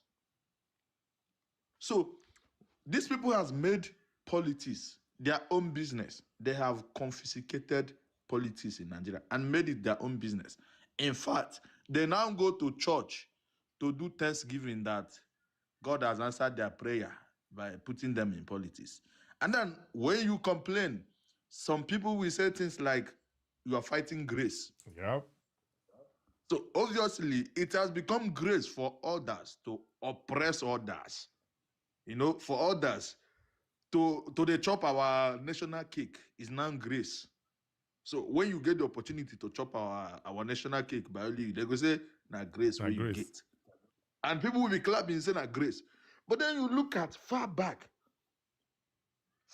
the time of Michael Rothman, these people had visions. They built a lot of companies in Emene, Anamco, and all that, which are still there. And then you ask yourself, since they built Anamco, who has tried to replicate another Anamco? They couldn't even maintain the ones those people built. They allowed it go down. And then what did they do? They are now selling the lands that were allocated to those people. In today's Enugu state, most of the land that were allocated for infrastructure, government infrastructure, has been sold out to people close to the government. They don't sell everywhere, give them. Even they say give one church like that, land where they supposed to use for government. They sell and give pastor. Who they sell and? Governor sell and give pastor. And then they go give thanksgiving for church. Say, God, don't finally answer our prayer. They don't give us land. And then you ask yourself, what's the problem? Are we going backward or are we going forward? And then you talk about doing business. Let me be honest with you. What they do in Nigeria is crone economics. And economics that only favors those that are close to power. If you don't have anybody close to power, my brother, the chances that your business will shut down is 99%. The remaining one, now just say, we know if you just say 100 because God can do anything. You are doing business today, my brother. If you wake up tomorrow, bulldoze your shop, no warning, no signal, they will bulldoze it. So what do you want the people to do? The business will turn into OKK and Sons because OKK and Sons don't see what happened to Okafor and Son. They don't destroy Okafor and Son business. So OKK and Son don't get planned to run away before waiting doing, but brother go do one.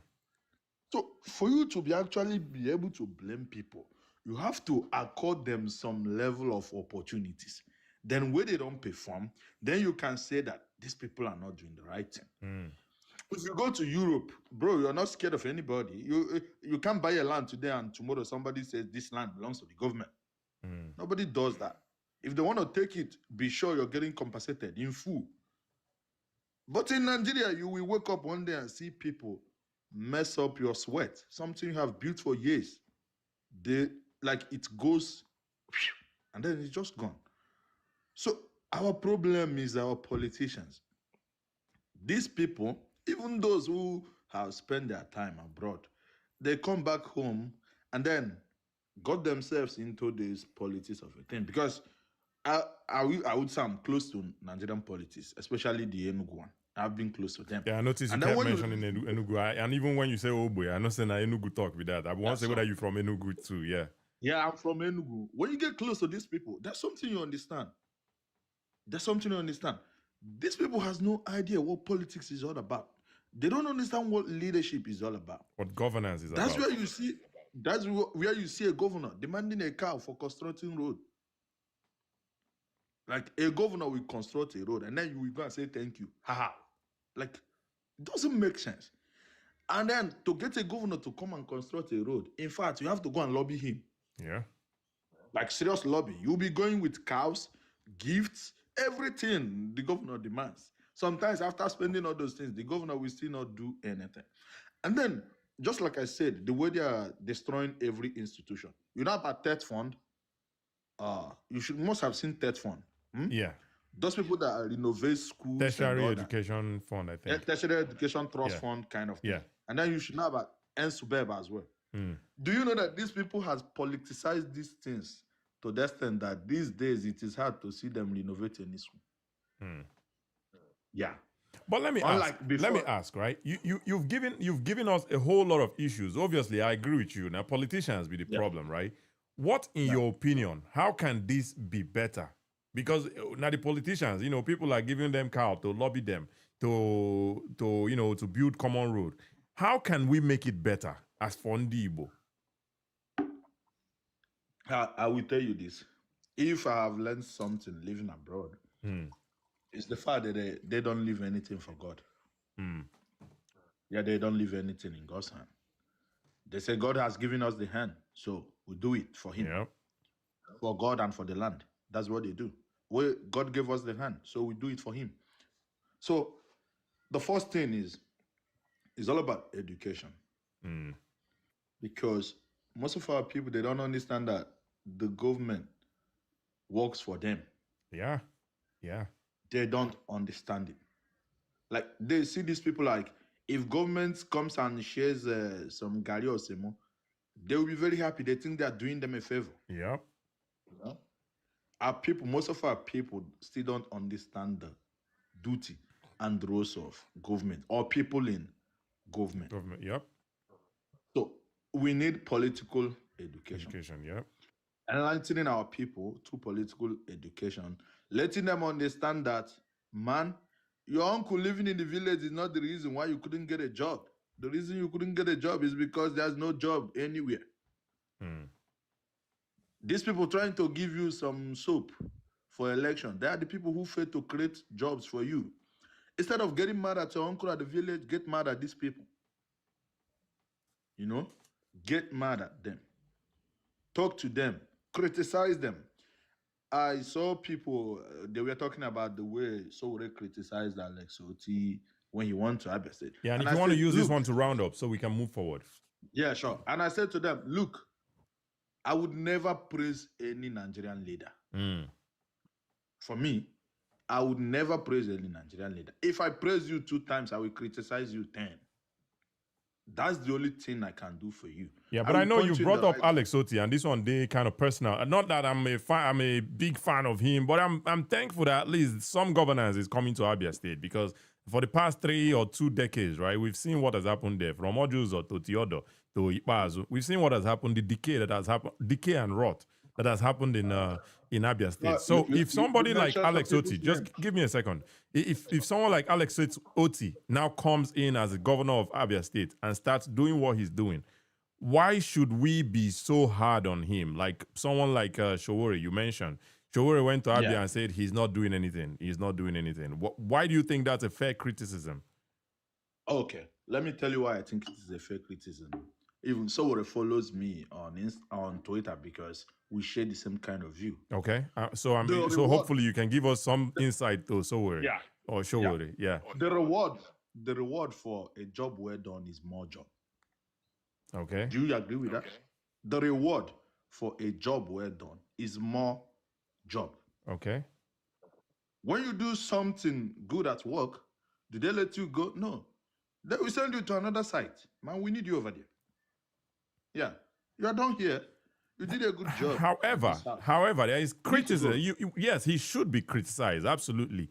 But what I said was fair. Is it the way he criticized them? Is it fair? Sowore made a blanket statement and said he has not done anything in Abia State. When it comes to that angle, I would say Sowore would have started by praising the ones he has done. Absolutely. That's the point I was trying to make. That seeing the changes, Governor, you're doing great. This is not like yesterday, you are doing great. But then look at the other side as well. Yep. You know? Yep. They are all for you. Yep. That's the kind of criticism I'm talking about. Absolutely. You're doing good. I appreciate that you're doing good, but look at the other side. It is for you. The past governor, I know where the son lives in Australia here. So I kind of have an idea how he lavished money all over the place and all that. Fair and enough. I happened to have seen one of his cousins in an event. Fair enough. Make we not get into their personal lives, but I appreciate you for giving that submission and sharing your thoughts on that. You know what, myself as well, I made a monologue, criticizing Alex Oti on what he could still do. As you know, the Ariara market, that place, solar farm fit settle them. Solar power kini fit settle them for, and their peak hour is the morning time, morning to evening, and then they work. You can utilize solar there and give them 25 hours, or give them 12 hours electricity at least, while we're waiting for the removal of national grid and all that good stuff. So I've also criticized him. He's doing well. We have to commend him for the well-doing they do. You see those national grid? I'm sorry, just to chip this in one more time. If there is no increment on our minimum wage, then if Nigeria keeps getting paid peanuts, they can't afford electricity. Yeah, but and I agree with you on that in that aspect. However, make the light come first. Even if not people where they use them for manufacturing, people for our area, those people can afford it. People in our area market, people for Abba, those people can afford it. Get the money from them first and then start spreading it out. But I appreciate you, my brother Udiwenyi, for joining. Make we move forward with the show. I thank you so much. Thank you so much for joining.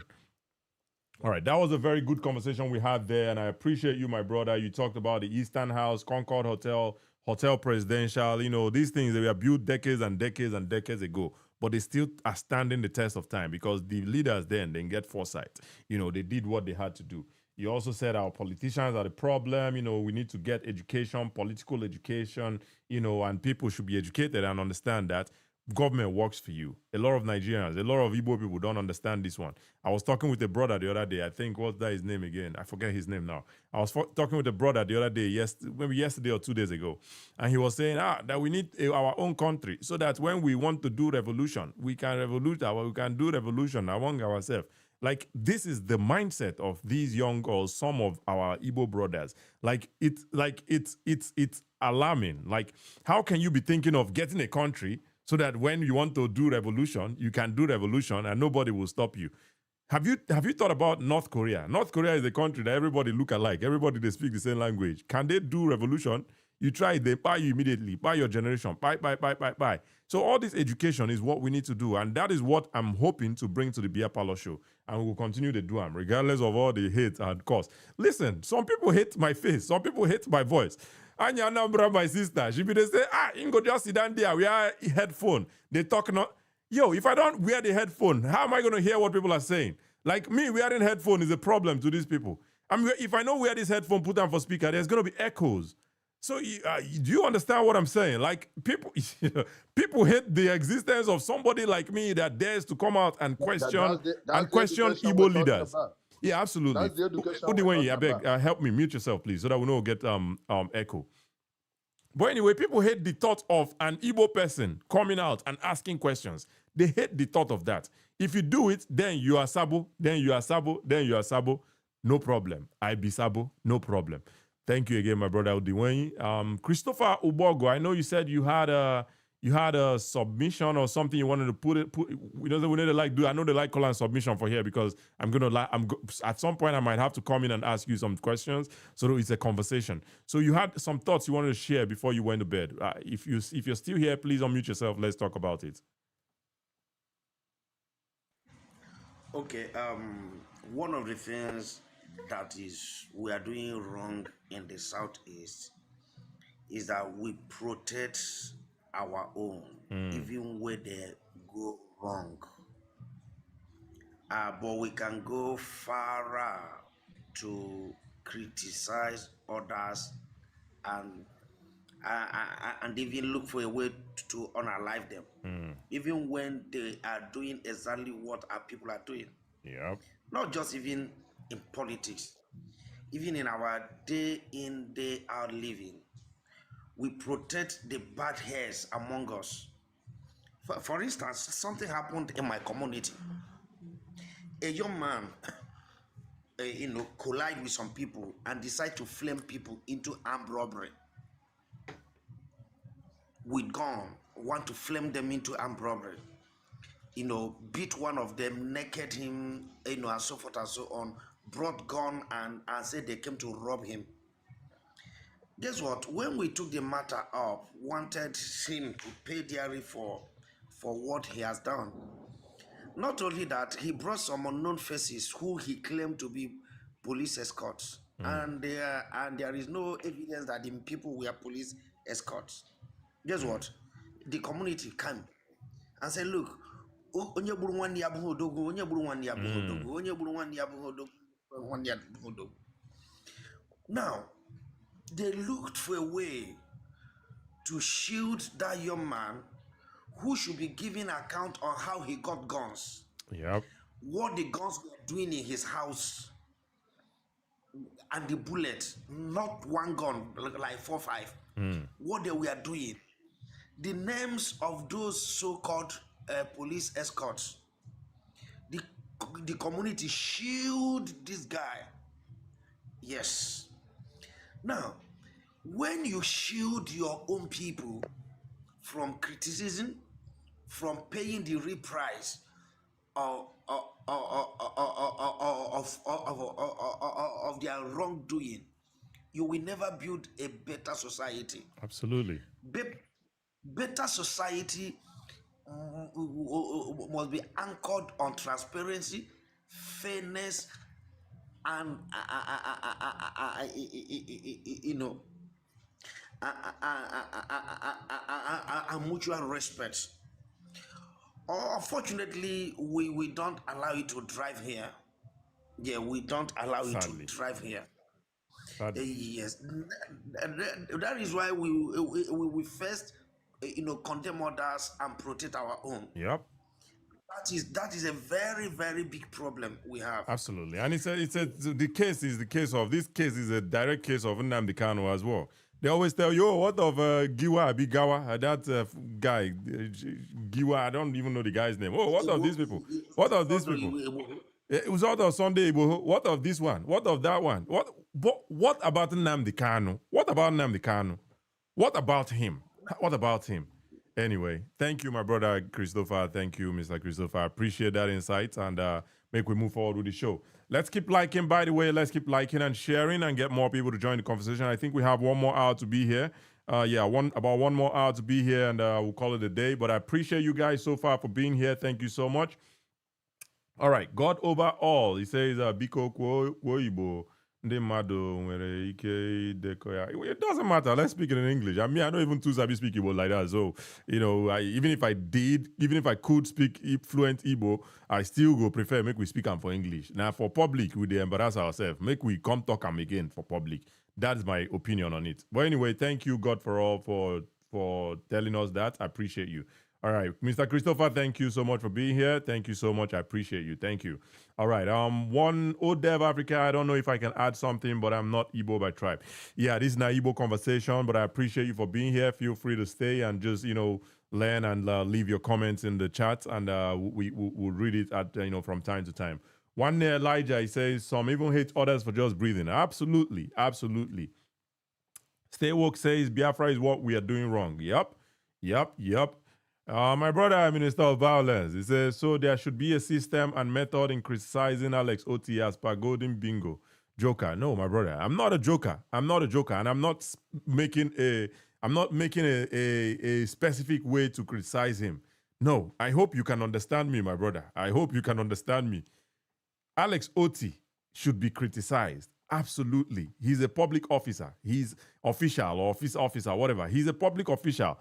He should be criticized. Me, I don't already criticize him, and I will criticize again because he's holding public money, just like I do with Mark Okoye. Just like I do with him. There's no special way to criticize him. But I'm saying, look at where we are coming from. We had Ojus Okalo. We had Theodore Oji, 8 years. We had Ikpa Azu, another 8 years. 24 years of decay and rot, my brother. Then look at where we are now. This man is working. It's not like he's just sitting back and not doing anything. He's working. There's no special way for criticizing him. But I'm saying, at least commend him for the one in they do. At least. Don't just start with saying like Showore did. He has not done anything. And I watched an interview, I think, on Honest Bunch podcast. One lady was trying to push back on he has not done anything. When last did you go to Aba? That's what the lady, I think the lady on Honest Bunch podcast, she kept asking him, when last did you go to Aba? He didn't want to talk about it. He kept over-talking her. Forget about that. I went to Aba the other day. She was asking, when last did you go to Aba? Apart from the other day, when last have you been to Aba? And this girl is someone who grew up in Aba. So she's asking you, when last have you been to Aba? Apart from this last time where you go. So be fair with your critique. That's all I'm saying. Don't just come from nowhere and say, oh, he's not doing anything. Come on now. Showore is from, I believe, Ekiti State. Talk about your state. How about that? And I don't know anything that's going on in Ekiti, but how about you talk about Ekiti State, Showore? That's the point I'm making, my brother, Minister of Violence. We should criticize him. Absolutely. Thank you, my brother, Minister of Violence. Now, wahala person you be. But you, my friend, I appreciate you. He says, has Shawarik, John Up says, has Shawarik criticized his brother that is governing Ondo State? Or maybe he's from Ondo State. I don't know. Let him go and criticize Ondo State as well, right? Anyway, I appreciate you guys for being here. Let us see. Think Right here. I appreciate you. Who else is here? Paparazzi, my brother, I greet you. Dreammaker, I greet you. Udiwenyi, thank you so much for being here. Adachi Anyanwu, thank you so much. Minister of Violence, I see you. Thank you, my brother, for being here. Isaac Nice, Olumu Yiwa, Config Global, Caesar Pasioti, Nkem, thank you for being here. God Overall, and all the other beautiful people that are here, I appreciate you guys. And the people on Facebook, I greet you guys. I salute you. If you leave a chat, if you leave a comment, it would be easier for me to shout you out. But Facebook, sadly, they show me the list like TikTok does. But I think I can see a few people here. Olalekan, Alarapon, Soma, Adebisi Okunsami, Zubi Eme, Tunde Oluwayomi, Adisa, Tiamiyu Adisa, Abbas Kaula, Antonia Aderoba, Ngozi Ajere, Zubi Eme, Igwe Abuchi, and Olalekan Alarapon. Thank you guys so much for being here. David Onwukike, I thank you so much for being here. Thank you. All right, let's keep liking and sharing and hopefully get more people here to join the conversation. But we have about an hour left anyway, and we only have one more guest on the chat. Maybe we'll go over this one. If we don't have a new guest, we'll call it a day for today. And I appreciate all of you guys for being here still. Thank you so much. All right, Mr. Ugo, thank you for joining. Let us hear your thoughts on this topic.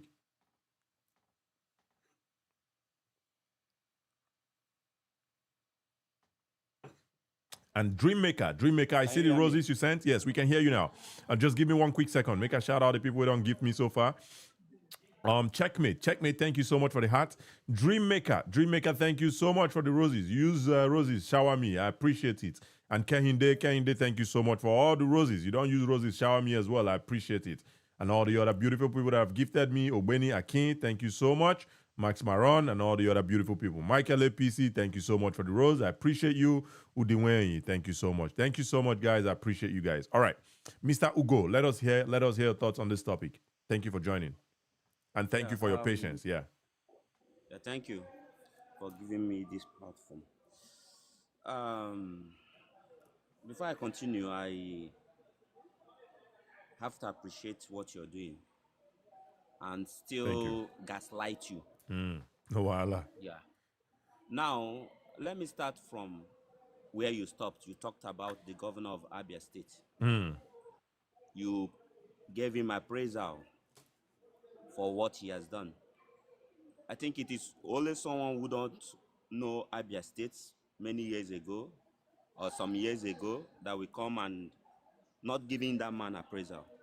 Now, the point I want to raise from there is this. You see the role he's playing as a governor, the role government is playing in Abia State. Yeah. That alone has changed everything in Abia State. It changed from business, the way people live their life, industries, so forth, and even a common person. It has affected a common person. Yep. Let me talk about land. Sometime years ago, there's some area, even with 2 million, you can get those land. But now they have skyrocketed. Now, let me now bring it down to individual life in Igbo land. See, the man that spoke before this last person has said all I wanted to say. But let me just throw more light. You can't blame the Igbo people individually behaving the way they are behaving because they are just struggling to survive like every other person in that country. And what I won't want you to throw away is our identity of who we are. You are your own person. You have a way of living your life. Your dignity is your principle. Laws you've set for yourself. And those laws has prepared you to where you are today. You will not for any reason shy away from who you are because you think someone feel inferior to you.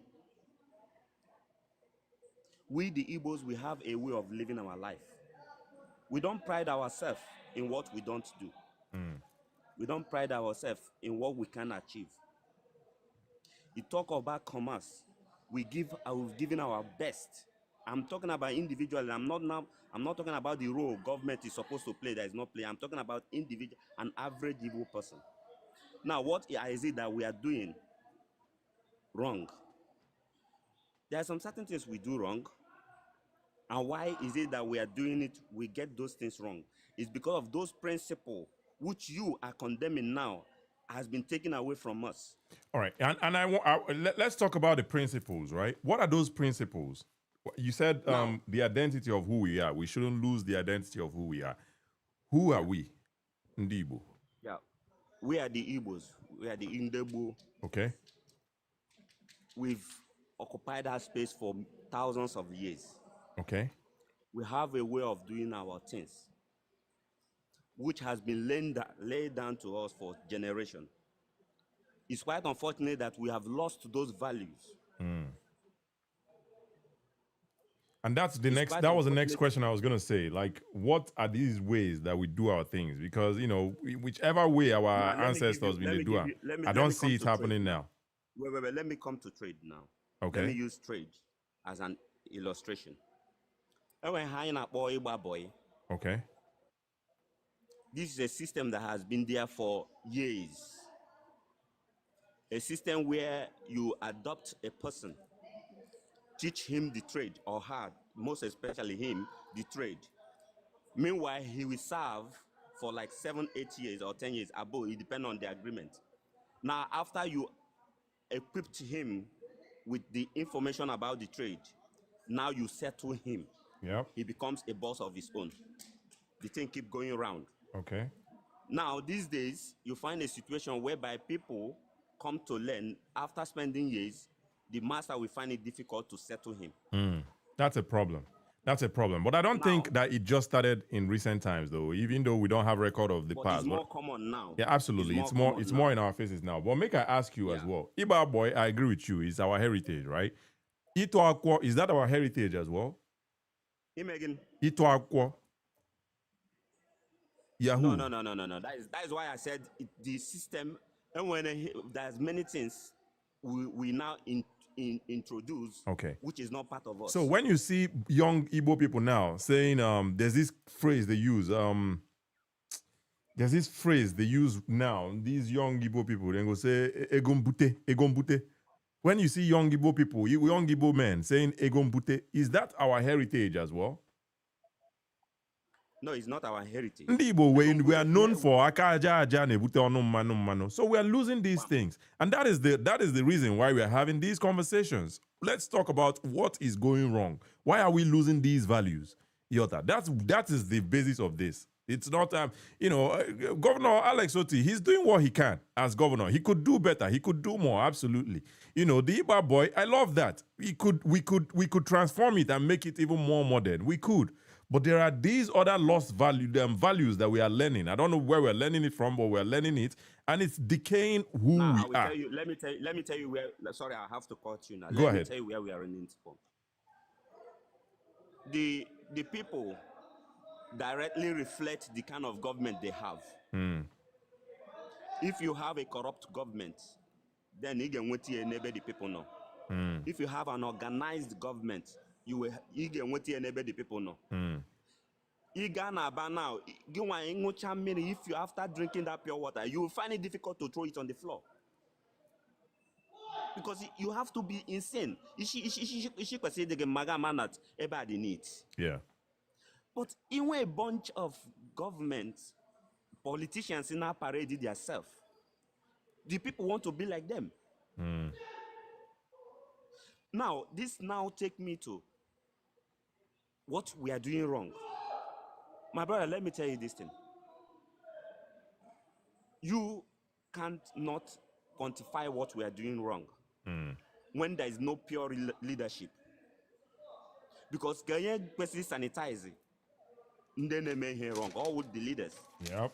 So go on in there, I see na onya jeremo ke say yerazo bia obodo yubo bia na so that is a side talk. O make sense. Onya actually survive. Obodo am no now, anom obodo yubo. Yeah. Hanebudo they start from kids to train the children. This is where you're supposed to, this is what you're supposed to do. They will train them until they qualify and become something. On a made the same thing, does it happen in where we are coming from? No. I am a skilled person. No. But since I came here, I've been going from one course to another course. It make sure now meet up with the requirement I need. Can make it by into the can make it wrong to be permitted to work. Yeah. But I have to follow their system. Yeah. Now, if the government are not doing what they are supposed to do, by now, Mama Obla Street, like it. So, give one do there. I'm now talking to you. When you sit there and you criticize these people, have it in your subconsciousness that these people are only reacting the way they are reacting because they don't have leaders. Ya bụrụ na ndị na-achị ala Igbo ga-abịa together make it okay. For instance, ịgbagbo ya wụ ihe a na-ekwesịghị iji egwu egwuregwu. They are not supposed to play with it because that has helped many people. Yeah, many absolutely. people have become millionaires because because of Igbo. Absolutely. They should make a law. Madu baragi boy, you did not settle him. This is the punishment. Now, Unwanyanya has lost their value of who they are. Today, now he know female is that who we are? Because when we give law, so sometime now I'm now speaking to you. But as far as the women, side goes, right? I mean, I don't know how you can control that. You know, I don't know how you can control that. People will evolve. People would become. I don't know how you can control that. But if not for the Iba boy own, I 100% agree with you. That's it's our heritage. You know, it shouldn't be put down. It shouldn't be looked down on. It should only be improved. And one of the improvements you've recommended here is if Organo pay the person, they should put laws that protect these people. Absolutely, I agree with you on that one. Definitely agree with you on that one. And I know say you want gaslight me. I don't know if I can be gaslit on this platform because I'm here to bounce ideas.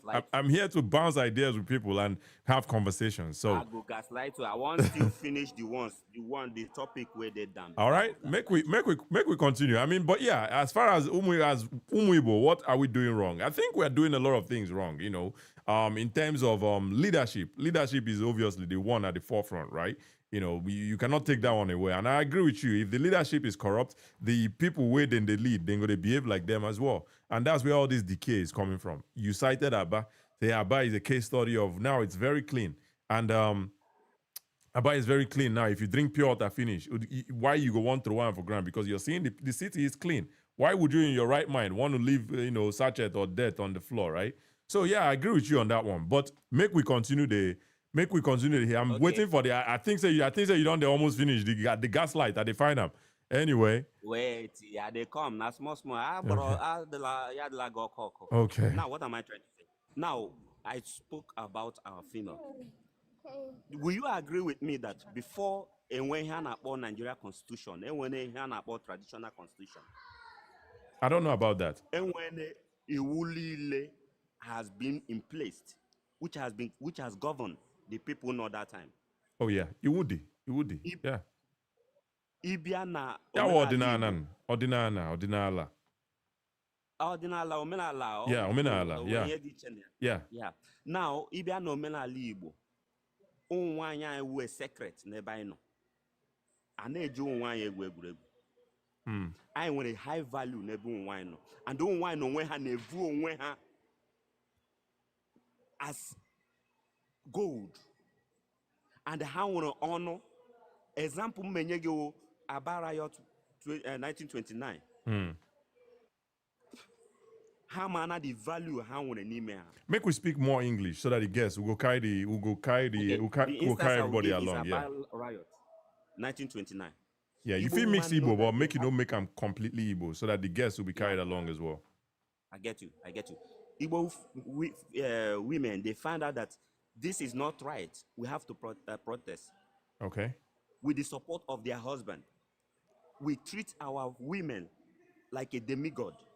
because our part is part of our culture and understanding that it is through them that we come to existence. So we respect them for who they are. And they return that respect back to their husband, to their father, or to their brothers. I hear you on this Now, one, but if you know, good for person to come. You cut me off. You don't allow me. You will. I don't want us to go into this women matter because I be Igbo man, you be Igbo man. Me and you know how it be when it comes to women. So I don't want to go into that so that I know will come they talk, extra. But let's go back to the topic on what we're doing wrong. Yeah. Now my point there, what I want to make. Okay, if you want to make that point, yeah. Yeah. My point is this: if the leaders, the political leaders, we step in, create law based on our values to propel those values to become ultimate, all this issue wouldn't have come up. For instance, Obodo no n'ime their law is based on their culture, their values. This is what they want. This is how they live their life, and they create law based on that. Or an alien law. You can't take an alien law and impose to people, and you want them to be perfect. Yeah. Today, we have many Igbo people all over Nigeria. They were born there, they grow up there. They only identify themselves as an Igbo through their name, not their culture, not their understanding of being an Igbo person. So the person will portray that character of where he grows up. But immediately it comes at that name, Igbo. Yeah, he's an Igbo person.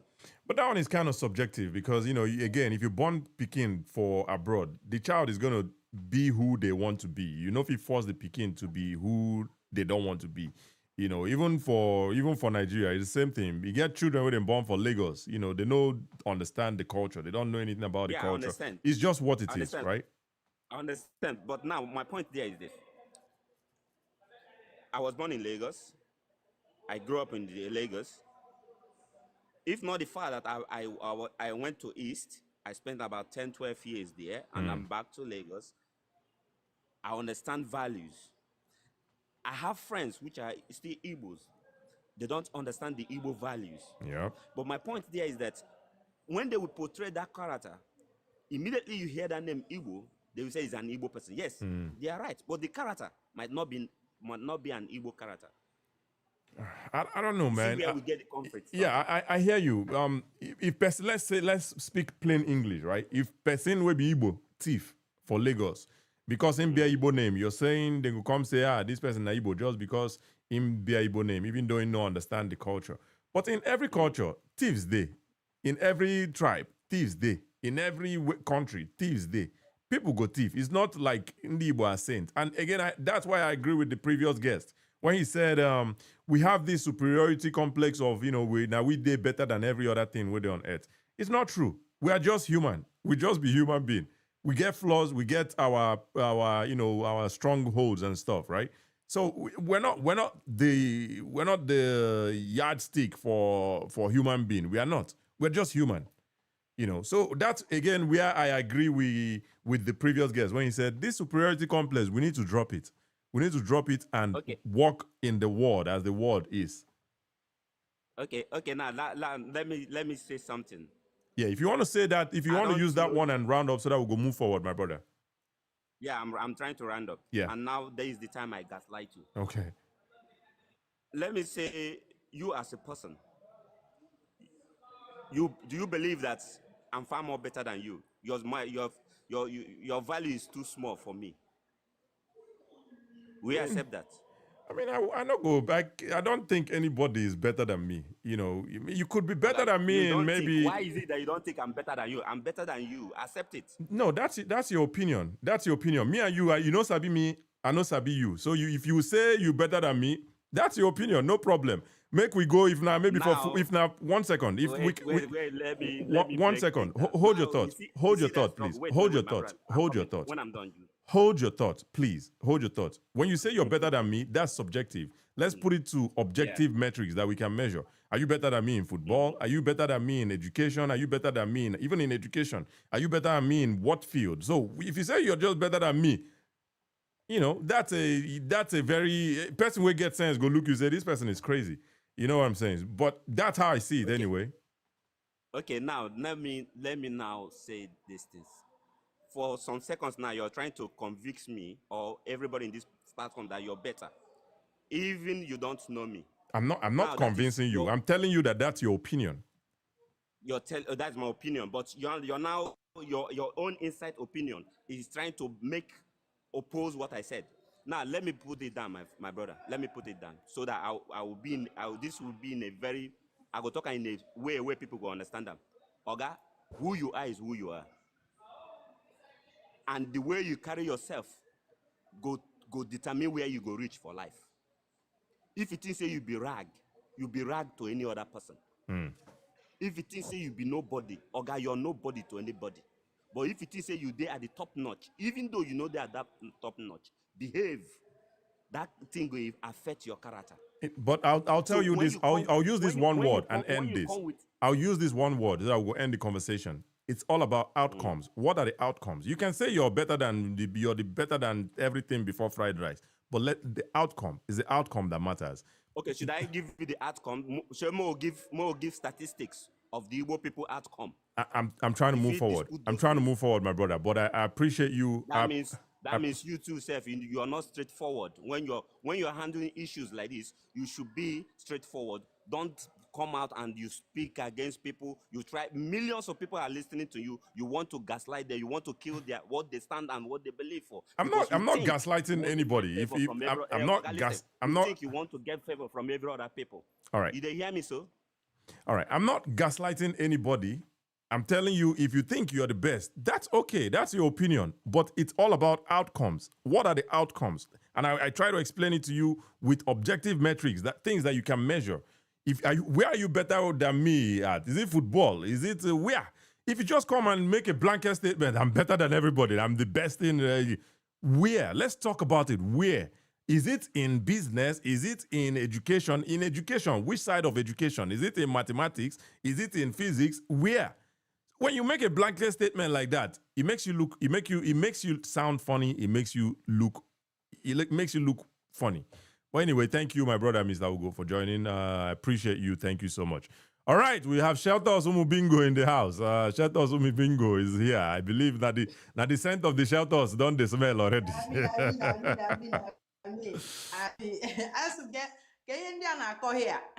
na Igbo advancement na we dey call her here, my sister.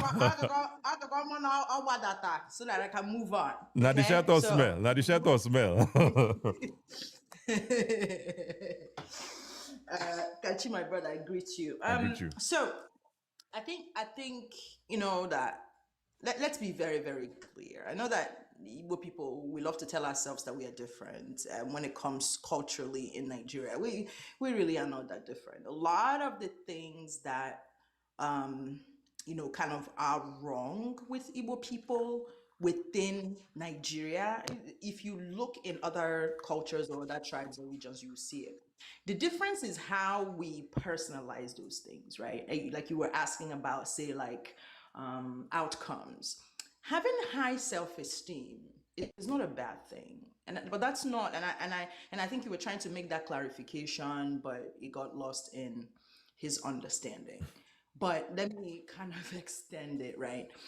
The confidence that you imbibe in your children, right? So like basically confidence in their name. You guys know how pro Igbo that I am. The only reason why I speak Igbo the way that I do, essentially, is because of my grandmother, who was part of my upbringing growing up. She was like nannied us most of the time, and she only spoke to us in Igbo, right? But it also speaks to like an adult choice, right? The confidence in feeling like I feel proudly Igbo. So as a result, I speak Igbo. Like I speak to my child only in Igbo. And I speak better Igbo in America than I ever did in Nigeria. In fact, the Igbo I speak now is more adult Igbo because I worked on it. That's an example of you being self-confident in your culture. It has nothing to do with what the question I think this room is trying to answer or seek answers to, right? What we are doing wrong. a lot of the things that we're doing wrong has nothing to do with whether we are confident, whether we even rose above. We can sit here and talk about all of the great things that we've done, right? Like after the war, coming right after the war, if you look at the things that Igbo people have been able to accomplish despite all of that, right? It's a testament to the resilience of Igbo, but that's not what we're talking about, right? Because that resilience was also possible because we were back in Nigeria, right? We were able to be around other cultures. Like I know that people underestimate the diversity and heterogeneity of Nigeria, but it is the reason why we are doing some of those things right. And then we are now using our own personal beliefs. And where be a anywhere you go and see man, gay butcher. But it don't mean say other people know they there. And it doesn't mean that my Igbo-ness is anti any other person. So it's very like I want people to understand that whenever they climb on these stages and start doing Igbo is better, and we're only the better. If an Hausa person said that they are better in their house, they might be right. Now, the things we're doing it wrong, for me, I think is this ability to have a talk with ourselves. Culturally, right now, there's an existential crisis Igbo people have refused to confront. And it is this sort of, it's not a duality, and it is intentional.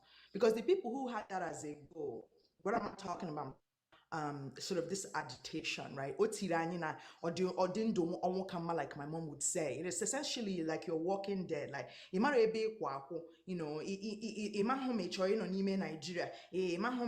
Like Arogaka here. I gotta sit now, maybe Biafra here. Arogaka here. This vote for will be also part of Nigeria. So for me, I think culturally, if we have to have this conversation and identify, because when you're standing 10 toes down, a lot of the things you are doing wrong, you'll be able to see it. Because it's only when you admit, say, something they wrong, you go fit to the self-correct it. Not because you want to do wakatondos or that one's still there, but simply because it is to our benefit. Yep. Look at the destruction we did to ourselves in the past 5 years. We not go feel hold any person saying that them do them to us, right? Now, there was a video that I posted, a picture that I posted. Kachi, you have to see this comment section so that you can cry for our people. When you're asking what are we doing wrong, make I speak this in Igbo because the embarrassment just embarrass me here. People where like if I say like for like if you didn't suck breast for your mama, you go at least do 1 year. They were sitting on Obasanjo's internet. And somebody agwaha, meanwhile, AI, that they went into an ATM and they withdrew Biafra pounds. I saw the picture, but I didn't. I saw the picture on your wall, but I didn't read the comments. I saw that picture on your comments on your wall. Today I vexed so much. I can't just man Aquarius and the meeting where I did because the thing can't just they vex me like say na me kosa because I'm just like but. We laugh these things off. But we have gotten to the point that the ones that are merit, but the ones that we are like the self-inflicted wound, those ones hurt most. Because when you see the person doing it to you, they sound like you, they look like you. When strangers are doing something to you, you feel man up, you feel chest out, you feel put your big woman pants on and say, make it be like that. But because culturally we have gotten confused as to what we want, just think about something as simple where even catching you now. For all of your life that you have been alive, you knew you were an Igbo person. Suddenly somebody came and redefined what that meant. I say that now that you're Biafran. And come on. I say, nah, man, he was only man. No, this one. Meanwhile, every other person, they march, they go, they do their own thing, right? So if you're asking about the outcome is that a lot of our individual successes, we have confused it for collective progress. Yeah. And because we have done that, what happens is whenever you hear this type of conversations, especially amongst us, somebody gonna say, hey, you're not being honest because you're denigrating Igbo people. But the truth of the matter is, in the public eye, I mean, they're public before, right? And then the conversation essentially has to happen like this. Because am I going to go to a bingo person's house and go and tell them, say, that thing where they talk to now AI is the same social media where they use brainwashers, we go use on brainwash ourselves, Abi. Yeah. The things we are doing wrong, not the ones other people are doing to us. Those are the ones we can start. Because remember that the only reactions you can control are yours. When you get to that bridge, you go cross them. When you get to that conversation, you go cross them. When we're playing soccer, everybody remember say they'd be Nigerian, right? But when something come happen, everybody will remember their tribalism. And let's be very clear. Tribalism is something that all Nigerians share, whether they're Igbo, Yoruba, Fulani. In fact, it's all these three major tribes. Now, us, they always cause these nonsense where they happen for Nigeria. And I'm going to end with this. There's so many things that Igbo people have done right. May we not forget all of those things, because we get ourselves inside this mess where we say, Only Igbo amarozi no bo only Igbo.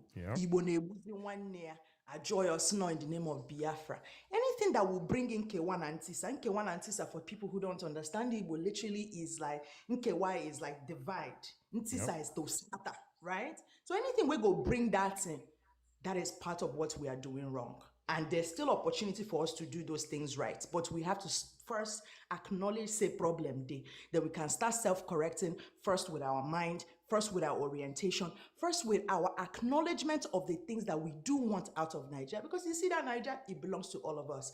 And if everybody is doing right, us, we go follow them do right. If we are doing wrong, we go still bring ourselves to the side, say, we don't dey fuck up, or make we just retrace ourselves. Thank you. Yep, and it's thank you, Choma. And it's the crazy part of us talking about, like you said, talking about it in public. It upset them. Oh, why? Son Igbo. No, we are for public when Nnamdi Kanu been the talk all the thing. Nnamdi Kanu, not be him speak English past me.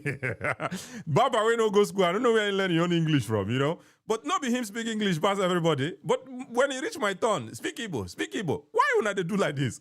Why don't Nnamdi Kanu be speaking your own English? When I know the land to speak Igbo, he reach my turn and I say, speak Igbo. It's not fair. It's the picking and choosing for me, you know. And Choma also mentioned this brainwashing to telling somebody, say, you be Igbo to you be Biafran. I was on a stage earlier today, and these people, they don't even know where to stand, right? You know all these my funny videos where I go come, they say, Umu Bingos. Somebody, a bingo there was alleging that, you're saying Igbo people cannot afford steak and broccoli. I said, no. Now, bingos were they refer to. I was specific. I never said Igbo people. But now their argument is, okay, who are Biafrans? I'm like, come on now. Not be you say you know be Igbo, you be Biafran. Igbo is not Biafran. Biafran is not Igbo. So when I call you bingo, you're a bingo. If you say you're a Biafran, you're a bingo. It's just as simple as that. Unless you decide say you know be Biafran again, you don't turn back to Igbo. Then I'm not referring to you. But as long as you say you be Biafran, I'm talking to you. You're a bingo because you don't get sense. If another person go wake up one morning, tell you say you know be Igbo, and you believe, then you're a bingo. It's you I'm referring to. You know, Choma, before you came, I also said, and this is where the conversation started. Before the people where, they like to carry person, they go where I don't know. And I always try to bring it back to the topic, right? This show today started off by me saying, right? And one guest also said, anything I know that they take notes, so I will not forget all these things. It's a lot of stuff we're dealing with here, so I have to take notes. He said anything, I think it was Mr. Christopher. I don't know if he's still here. Mr. Christopher, if you're still here, shout out to you. He said, anything you give attention will give you attention. And he related this obviously to, I related it to how Awolowo is someone that's revered in the southwest Nigeria. And what is Awolowo known for? Education, free education in general. And that is where, if you see the Southwest, that's where they are going because they revere him, Awolowo, na education. Everybody that goes to school, everybody na professor, everybody na this. That is where it's going in the Southwest. If you come to our side, our hero, na Ojukwu, where is our thought process? War, fight, Nkewa, Ntisa, as Choma say, Ntisa, Nkewa, right? Ntisa. That is where our mindset is going. Anything you give attention will give you direction. It's what it is. We have other heroes in Igbo land. We have Michael Okpara. I'm doing this monologue again because I know say a lot of new people have joined. We have a whole lot of heroes in Igbo land. Michael Okpara is a hero. That man revolutionized the Igbo land. Southeast, not Igbo land. South, the eastern region at the time. Obudu Cattle Ranch, na him develop him. He was a part of the development there. Hotel Presidential. Another guy has also, made emphasis to hotel presidential, Concord Hotel, them, how those things still exist. Now, Michael Okpara, where the shoe factory, I be this thing, where the shoe factory, about Exile Mill, a whole lot of industries where this guy developed for Eastern region at the time. But we ignore these people. We ignore these people. We be developers, builders. We ignore them. And we put our attention on the person where bring war, pain, sorrow, trauma to this day. Now we continue. They look up to as our hero. What do you expect? Compare it to Awolowo in the West, where him na education person, and compare. And we still haven't named the Azikiwe, by the way. We be nationalists. We put them for aside, call them Sabo. You know, it's crazy. Isn't it crazy? I think it's crazy. And that is why we are having this conversation. That is why I'm having this conversation. Some people, the essence of, if they see me for you page like this, they punch air. I don't know what I did to these people, man. The audacity for me to sit here and be talking about Igbo progress. The audacity for me to sit here and be calling out Alex Oti. The audacity for me to sit here and be calling Peter Mba, you leave water where Enugu people they lack. You go to build smart city. The audacity for me to say that. The audacity for me to say, Mark Okoye, then give you 5 billion naira, you carry 800 million, they talk nonsense. They talk here and there, now up and down. The audacity for Kachi to sit here and talk about those things, it gives these people problem. It's a shame. It's a shame. Anyway, we have a new guest here, but before then, make we shout out people who are still there here. I appreciate all of you guys. Think Right, my brother, Paparazzi One Them, Nkem, Dreammaker, and all the other Obeni Akin, Adachies is still here. Appreciate you. You know, give me 1 second, make a bell. You know, easy to the talk. Choma, they talk for 5 hours. 5 hours straight. Choma, they talk. I say, Choma, I come on camp for you. I don't feel talk for 5 hours straight. That's why I try to have conversations. It's easier that way. This person talk, you talk. This person talk, you talk. You know, it's easier for me that way. But Choma can talk 10 hours if you leave Choma. I know it's my sister. And the one why they do that, they do. Anyway, Obeni Akin, I appreciate you. Popcorn, Adachieze, thank you for being here. Adachieze, thank you so much. Isaac Nice, Ibe Glow, who else is here? Choma is here. Choma is still here. Appreciate you, Choma, my sister, for joining. Thank you. Comfy Global, Cesar Pasioti, SP, K Granny, TR, Aju Bana. I see person for chat. Since say you dey mutilate the names. Make una no vex for me again. I make a no sabi speak Igbo. Some people are just not. Some people will never know how to speak languages. I believe that. I believe I'm one of those people. Some people will never know how to be. Some people will never be multilingual. Because you get how tongue be. Some people like me, I get plenty tongue for mouth. The thing that they allow me to twist words how it's supposed to be. But anyway, I appreciate you guys making a pardon me as I mess on a name up. I'm sorry. I'm trying my best. Ajubana Okwani. Stay woke. TJ Baba, greet you. You and I store, my brother. Thank you for joining earlier. Richman, Bonfire Studios, Liveway Properties on John Ops, Dayo, Mr. TY, Mayowa Ilesu, Ali Shao, Ali Asao, Ola from home. Thank you for coming back. Tochi, Black Netizen, Joe Ishibo, DD, K70, Slashy, and all the other beautiful people who are here, and the beautiful people on Facebook as well. I greet you guys. Thank you so much. All right, let's get back to the show. I think we're approaching the hour mark. We're at 22 minutes left. You know that I leave timer so that I know do past myself. Trauma, they do 5 hours. I don't get that kind of power. I mean, they do 7 hours before. Yo, that shit is too much, man. Choma can do 5 hours. I know fit. And they try to do 4 hours, 3 hours as the body permits. You know, but I appreciate you guys for being here. Thank you so much. All right, let's get back to the show. Mr. Popcorn, if you want to unmute yourself, please, let's talk about this. Kachi, good to see you again, my brother. Thank you, my brother, for joining. Appreciate you. Good to see you again, yeah. And my greetings to everyone watching and everyone listening. Mr. Popcorn, just give me 1 second, 1 quick second, please. Make I just shout out people who don't gift me, and then we'll come back to you in a minute. 1 second. Clive, thank you for the hat. Ajubana Ukwani, thank you so much. Dreammaker, thank you for the perfume. Nkem, thank you for the hat. I appreciate it. Nkem, thank you so much. Checkmate, thank you for the gift. Dreammaker, thank you so much. And Kende, thank you guys so much. All right, let's see the chat here. Dreammaker, Bliss says, Choma can give Basbos proper.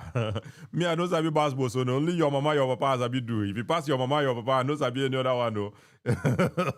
Anyway, Dreammaker says, what do you understand by the term desalination? Desalination, you carry salt water, you process and come out the salt with the inside. I believe that's what it means. Not I believe. I think that's what it is. And I made a monologue actually recently. I think it was on the Peter and Baz monologue where I was saying, Saudi Arabia don't get water. They don't get water. Then they pump water from sea. I don't know the sea where they close to them. Then they pump water from that sea, desaline, then get processing plants where then they process sea water that is salty. Then they process them. They send them. And listen, man, listen. Then they process them, then it goes through pipes down to Riyadh because the place where human beings they live for Saudi Arabia still they far from the sea. So then they pump that water still from that. Don't get me started, man. That's why I have a problem with Peter and this is and anyway, let's not digress. Thank you guys so much for being here. I appreciate it. Mr. Popcorn, sorry about that. Let's get back to the show. Thank you for your patience. Yeah, sure, my brother. Okay, yeah. So, this is my personal opinion about what went wrong, according to your caption here. Yeah. Yeah, I think everything started. We were doing very well, but things fall apart after Civil War, after Biafran War. So I think after Biafran War, that's when we started to, because we want to survive, we want to build back again. So people started putting their hands into different things. Personally, to me, Chief Dr. Ellis Ekweme wrote a book about Igbos. He said Igbos are Republicans, and it's true. And again, he said that we are we are one of the worst Republicans ever. And in reality, it seems to be true. So after Biafran War, after Biafran War, we got set back. Because before Biafran War, according to our history, Igbos dominated in every aspect in Nigeria. In every field in Nigeria, Igbos dominated. So, but Biafran War set us way back. So after Biafran War, we're trying to regain, to come back.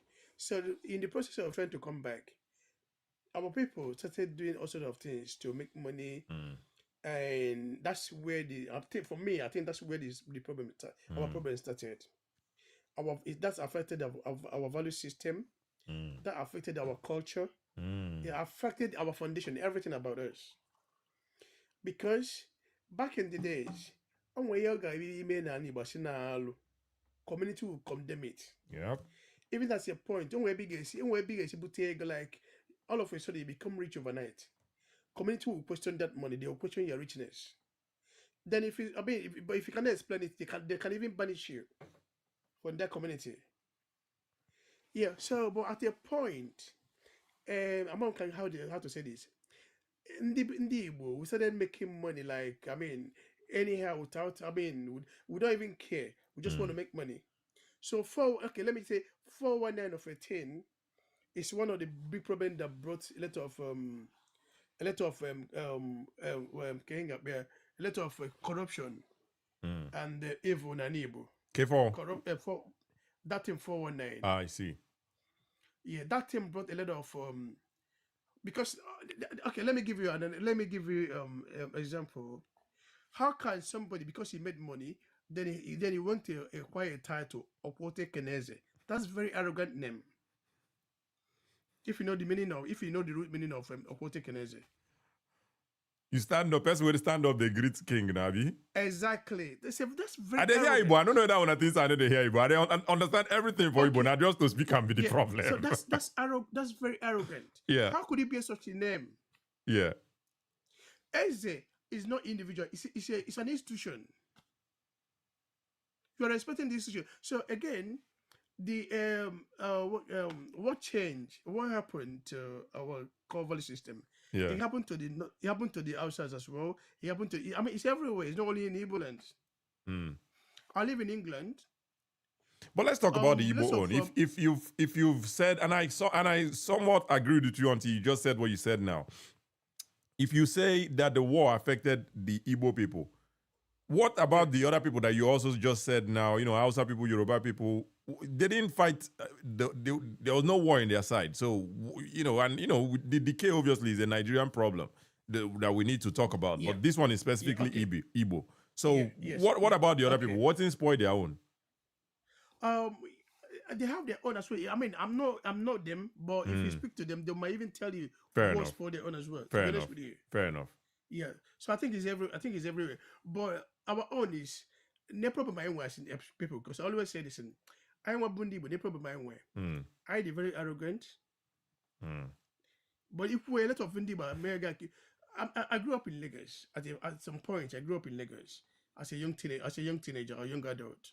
Yeah, the way we behave towards the people that own, I mean, the indigenous people, Yeah. it is wrong.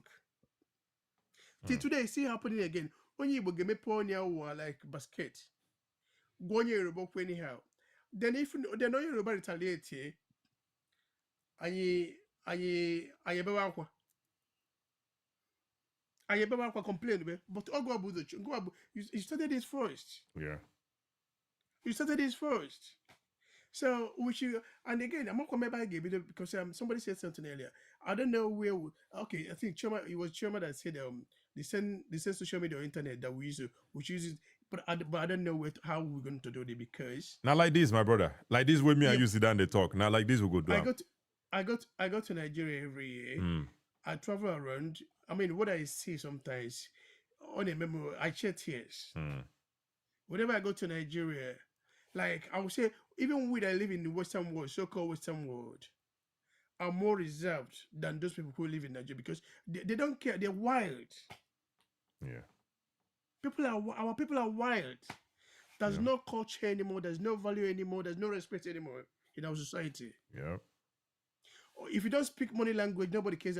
If you don't, I mean, for them to listen to you, have to speak that money language. If you don't, and nobody cares where you get the money, how you get the money, they don't care. Yeah. So, and it wasn't like this before. Yeah. And that's when the brother who came up earlier, he was saying who we are, and all that stuff. Who we are. Who are we? You know, when I ask you, who are we? When Kachi dares to ask you, who are we? It becomes a problem. It becomes that I hate Igbo people. Who are we? Kachi, the way our people, I mean, our elites, the way they go about throwing money on the air, living, I mean, it wasn't like this before. We were very conservative people before. Hmm. We used to be very conservative before. But now our people live fake life. They will show off in social media. But in our community, they can't even fix a common problem in the community. But they go on social media and waste money and show, we're wealthy. Yep. But in your local community, in your kindred, there's a lack you cannot even provide. There's a things they like you cannot even provide. Yep. So the level of fake life among our people, among our elite, among our youth, and again, the youth are copying all these things, and they thought it's a good thing. Absolutely. And a case study would be someone like this Obi Kubana. I don't want to mention it. I'm mentioning their name in a specific. I'm mentioning their name for a specific reason. You know, in terms of security, like you said, in their communities, there are things that they lack. In these people, like Obi Kubana, for instance, he's developing a real estate in Asaba. He's from Anambra. Why didn't he develop it in Anambra? Insecurity, in my opinion, it's insecurity that made him to go to Asaba and go develop that real estate. But they will never condemn or address the issues of insecurity or even put their money where their mouth is when it comes to that insecurity. Same thing with Chief Priest Kubana. These people, when they're going home, they go with tons and tons and tons of security. But you still see them dancing around this same thing where every other person knows Nnamdi Kanu is the cause of insecurity in the East. You still see them dancing around it, dancing around that topic, instead of calling it out for what it is. You know why I don't even want to go that side, because I don't have like the kind of energy. Because Choma, I've listened to Choma. Choma have this kind of energy to give it to them. You see those guys, I don't have the energy. I don't even have time for them because they've been brainwashed to the level that I don't even know how to revive them back. To revive those people, I don't know how to revive some of those guys. Yeah. A man who have his children here in the UK, that same guy you're talking that you mentioned now, I've been in protest in Westminster, London, in Nigerian house in the UK with him. That was the end of Obasanjo regime or beginning of Jonathan's regime. Mm. I've met him one-on-one. We've been on lots of carrying placards and doing protests together. The moment I would draw from him, I would draw from that movement was when he started insulting Igbo elders. He's the only one that's smart. He's the only one that is wise. He's the only one that is intelligent. Not every other person we're not intelligent. I'm glad you know him personally like this, and it reflects in what he said recently. He made a comment. He was like, "Oh, Igbos don't have knowledge," something like that, because he joined the APC. He joined the APC. Now he's smarter than everybody. So what that statement kind of, I agree with you when you say something like that. I definitely agree with you. So the moment it's so I'm like, I'm like, no. So I'm like, no, I can never be in the same platform with these people. How can you insult the Igbo elites? You're the only intelligent one in Igbo land. You're the smartest one. And I'm like, what the heck? You don't speak like that. So I don't even go there. There's a lot of people today that I don't even engage with today because of the Biafra thing. Yeah. Now, as a person, I don't even believe in Biafra anyway. For me, Biafra is nonsense to me, to be honest with you. Because that's what we need. For me, what we need is a regional government. I've lived in the West enough. I've lived in the West for over 25 years. I've lived in different countries in the West for me to see how things work and how they develop the institution and how they develop the system. Yeah. It's not by division. No. That's why if you go somewhere like America, they have state laws. Go to Germany, they have regional laws, state laws that govern them. What the people want. So for Nigeria to grow, let me just step into the regional government you mentioned. You know, saying I still our brother and I agree, Rosie. We were operating regional government. Now agree, Rosie take power, spoiler. Yeah, I know, but I know consolidate power. I know, but that's the First Republic or whatever, and then it's military. Yeah. I don't even count military. I don't even count it. All right, fair enough. Fair enough. And that's a whole different conversation anyway. But I just wanted to throw it in there. Yeah. Exactly. And again, we're talking about way forward.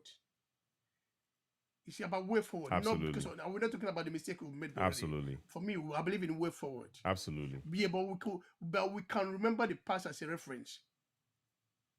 But it's all about way forward. Absolutely. So my own is, we need to look inwards. Our problem is in our hands. We are the cause of our problem. Problem, Scally. Our own problem. Yep. Okay, listen, let me give you an example. Ojo Zokalo was governor of Abia State for 8 years. Yep. Okay, Bazu was governor for 8 years. Theodore before Okeze. Theodore before Okeze. Theodore Ojo was for 8 years as well. What happened? They could, but Alex came and started developing them. Started like, you know what? I have to work for my people. So that's leadership. It is. That's leadership. And for my number, when Ngige came, Anambra was like Anambra was like because the previous guy before Ngige was I can't remember his name. I know him, but I can't remember his name. He didn't do anything for 8 years. Is it Mbadnuju? Yeah, Mbadnuju, yes. God bless you. Mbadnuju, yes. Mbadnuju didn't do anything. Then Ngige came, even with all the trouble Ngige was facing, all the challenges. Ngige was able to do something in Anambra. You know, then Peter Obi came. So that's leadership. It's all about for me. It's all about leadership. In UK here, I used to work. I work with Jewish community. I work with the Jewish community. If you go to where they live in France, in Strasbourg, in France, if you come to London and see the community here, they work together. They work together as a people. In England, I don't know if you know their style. Jewish community, they have their own security, more or less like police. In their community. They pay for it, though. They have their own hospital. They pay for it, right? They have their own hospital. They have their own ambulance. They have their own school. They have their own supermarket. Inside England.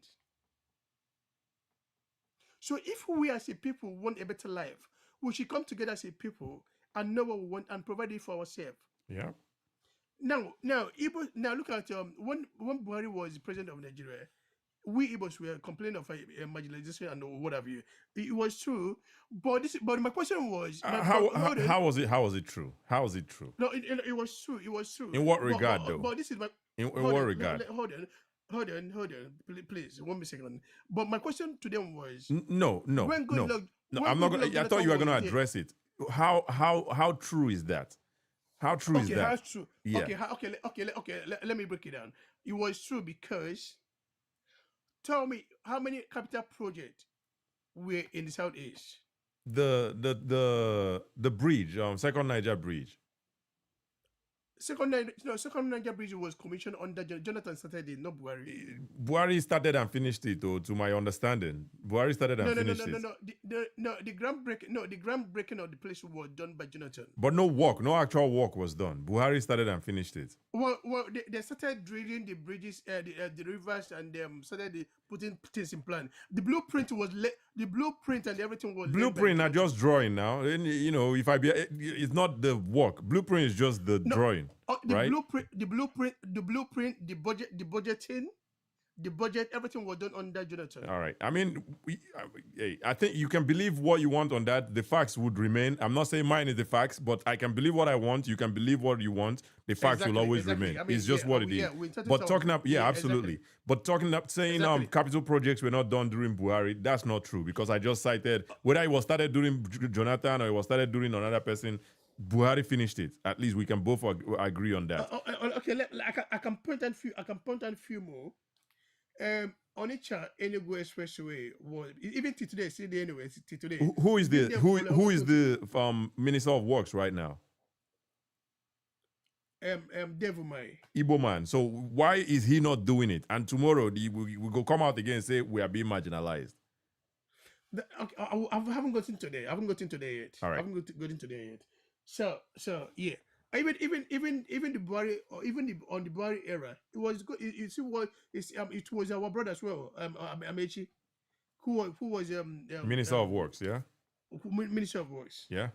Now there could be rail line from Nigeria to Niger. No, Amechi was Minister of Transportation. Fashola was Minister of Works. Yeah. Okay, yeah, that's correct. So if there could be a rail line from Nigeria to another country, right? And there's none connected southeast to today. We haven't got none. I mean, we can say that one. I don't know why ever didn't do them, but you can't use that one alone and say, "Oh, we are being marginalized." I don't think that alone is something to use and hold on to and say we're being marginalized. I can send you a lot of video. Even the outsides, some outsides even said that Igbos are being marginalized. I mean, anybody can say what they want to say. When you say we are being marginalized, there are ways you can. One second, there are ways you can use to measure it. I hear you, Mr. Popcorn. That's what I'm saying. I'm trying to point them out right now. I hear you, but just hear me out. There are objective ways you can use to measure it. You called out capital project. I told you about the bridge. We agreed or disagreed or whatever, but it's there. Buhari did it. Whether he started or finished, he did it. There are objective ways like ministerial positions. Did Buhari sideline us when it came to that? We had ministers. Of course he did. He did. That's what he did. He did. No. There were Igbo ministers from southeast regions. There were ministers. Hold on. In Eastern region, in Nigerian constitution, every region and every state are meant to have representative in Abuja as a minister. Okay. Yeah, but the question is, what portfolio they give you? What kind of minister they? Come on now, you cannot, Mr. Popcorn. You can't be serious saying this. What about when the finance minister was an Igbo woman? When the petroleum minister was an Igbo woman, Alice in Madueke? What do you think the other tribes were thinking? So those ones, they don't come on now. You can't be saying stuff like this. Nigeria is a secular state. Did he satisfy the ministerial positions? That's what we should be talking about. Not which one they give, which one they no give. That's not very fair. Come on now. Can I say? Okay, let me just allow me. Because you have your own information, I have my own information. If you just want to allow me, Minister of what is it called? Minister Interior is Northerner. Aviation, Northerner. My brother, Mr. Popcorn. Let me point it out. I think I understand where you're going with this, and I'm telling you that it doesn't matter. Did he satisfy what the Constitution said? Did he satisfy it? If the answer is yes, what are you talking about? Marginalization. And I gave you an instance of what about when we held finance, we held petroleum. I think Soludo was also CBN governor at that time. What about when we held those positions? Aviation, even we held all that in one administration. Yeah. Come on now, my brother. You can't really be making this kind of argument. Really? No, Soludo was under Obasanjo. All right, I'll take him out. How about finance? How about petroleum? How about aviation? but if you allow me to, because you know, if it, there's a place I'm going to. There's a place I'm going to because I'm putting blame on us. Like we're not doing well and we complain. All right. So yeah, that's what I'm saying. That even though we marginalize on this guy, when Jonathan was there, Igbos occupy most of the key portfolios. So my question was, what did we do with it? Okay, Even when that's a good Obasanjo was there, question. we occupied. So what? So even when Obasanjo was there, we occupy most of the key positions in the executive. And let me even So make this your what? point even better, right? We've had at least 2, I know, maybe 3, maybe more aviation ministers. What's this guy's name? Stella Odu and this other Anambra guy, Chidoka, Osita Chidoka. Two aviation ministers. No, But till today, no, they still same airport. We don't have international airports. We don't have international airport. But we've had aviation ministers multiple times. What did they do? You know, so I'm just echoing your point. I'm just echoing your point. You're echoing my point. Yeah, Yeah. but remember, this minister work on directive from the presidency. So a minister They work cannot on- lobby. so, I mean- He cannot lobby and bring something to himself. Okay, now thank God you said that. Then that lobby, that's where the Igbo elites and so claim the most powerful Igbo man. That's when they need to come and lobby, but they don't do it. I'm Rather, talking they about the lobby for their own minister pocket. himself. The minister himself, being the minister, he cannot say, "Nah, Presido, make we bring this one come this side now." Well, I don't know how they work, but I don't know if they have that power to lobby. It's not the power, it's relationship. It's not, this one is not power, it's the relationship you have. If I'm a minister under Tinubu, I can tell Tinubu, nah, Tinubu, make we carry this coastal, and even this coastal highway. Can you see how it was? For some reason, it omitted the southeast. Still, it went across the Lagos western states and then went all through the southeast south states. It didn't cross the southeast, even though it's in close proximity. But it didn't cross the southeast. So you can, if me I'm minister now, I cannot Tinubu make it cross our side small. Yeah, personally, I don't even believe in the coastal highway because we have existing highways already. You could even maintain them, you could even fix them, and you're going to build a new one. So I don't even. I mean, we have the existing highways. Who, like, many of them are like death traps.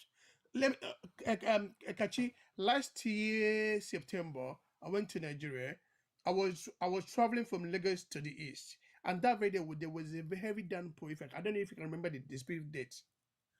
After Ore, oh my, what I saw that, oh my goodness. After Ore, because I don't drive, my driver was driving. After Ore, there's a bridge. This bridge, there's a big pothole. This pothole can swallow a tire of a truck. And people do night journey on that road.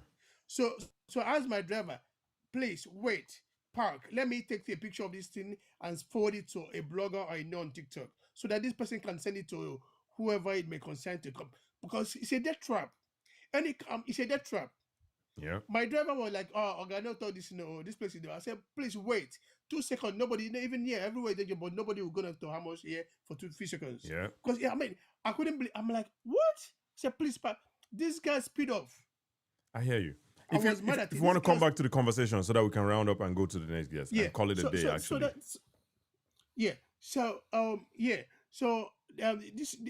These are one of my reasons. I don't believe in that coastal whatever.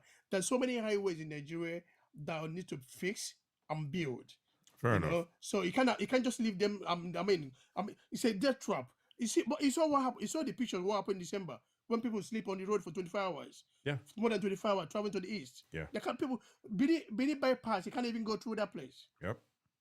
And they abandoned those guys. I mean, worry to Sapele or being to Sapele is no go area. So many, most of the old roads. I mean, they're not possible at all. Absolutely. And they abandoned them and go and start a new project. Absolutely. So that was my reason for being against it.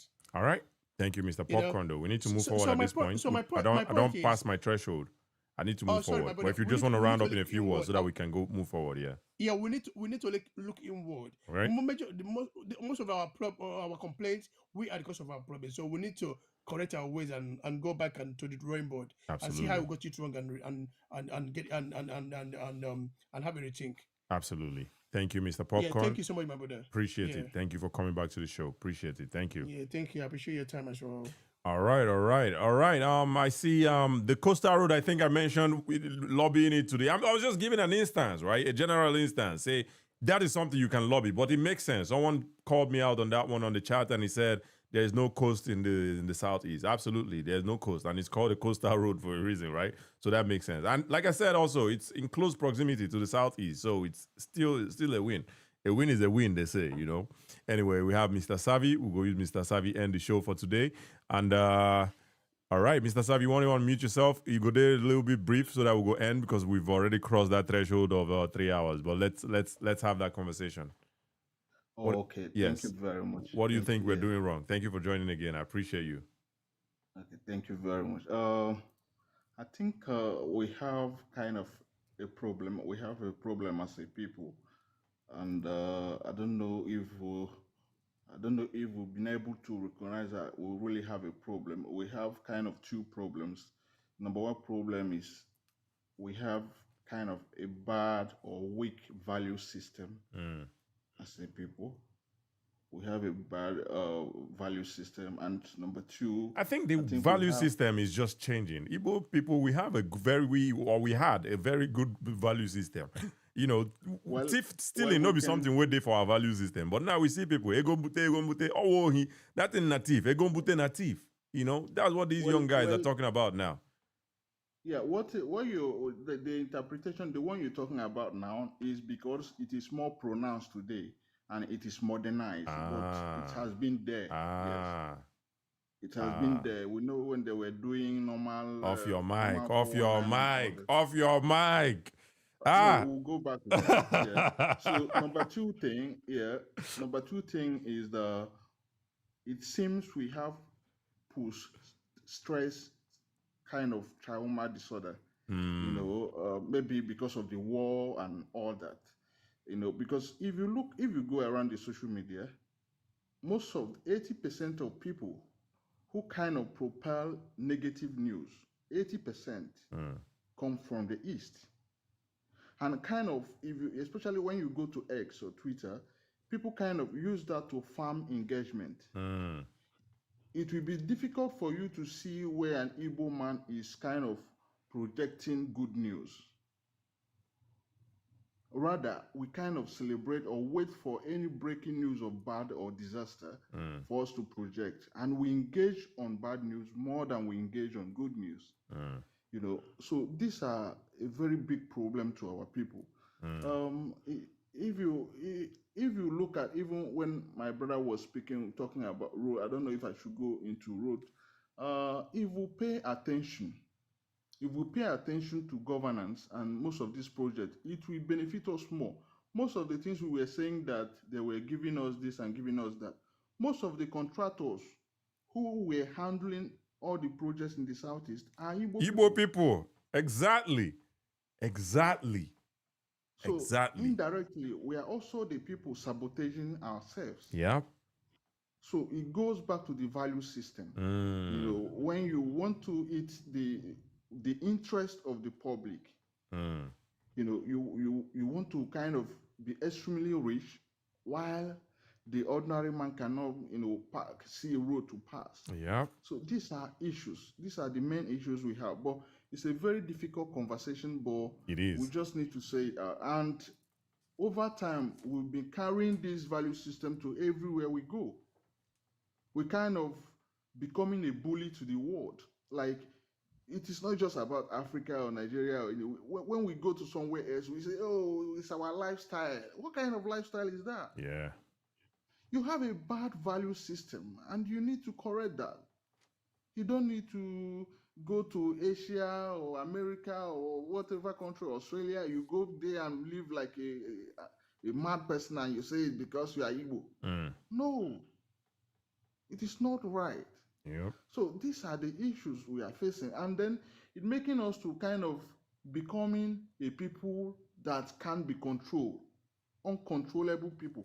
Like it look like we are insatiable. You can't satisfy an Igbo person.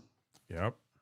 You can't do something for an Igbo person to tell you thank you. If you are constructing a road, instead of an Igbo person to tell you, oh, you constructed from this, please extend it to this area, he will tell you, is it road that we will eat? People are hungry. Yep.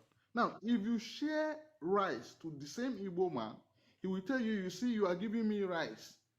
What about road? What about what? So we don't kind of have this conversation to say, oh, there is so and so road spoil here. Oh, if they are doing this road, let it be extended to this place. If you go to, I post most of the infrastructures. The people engaging positively are most of our brothers from the West. They will tell you, I thank the government for doing this, but please, so and so road is very bad. These are the location, these are the location, this. It will be easier for you to engage them. Yeah. It will be easier for you to pick up this point and forward it to the government. These are the complaints of these people. But our own, we are insatiable. Like, if you say you are doing, like my brother was complaining about coastal, when we were talking about coastal road, when this government procured the road, Onitsha, Enugu Onitsha road is two. Yeah. The other one of the old road and the new road. Yeah. The old road is ongoing by MTN tax credit scheme with 202 billion. They are doing that on asphalt. Then the one of Ugoyama, because of the trailer and the topography, the government said, okay, since we are doing coastal road in the west and some other part of the country, and this one is, I think, is it 150 kilometers? We will do 70 kilometers of that road on concrete. And they are doing that road now on concrete. And since we have a legacy project in the other side, we will also have a legacy project from the southeast.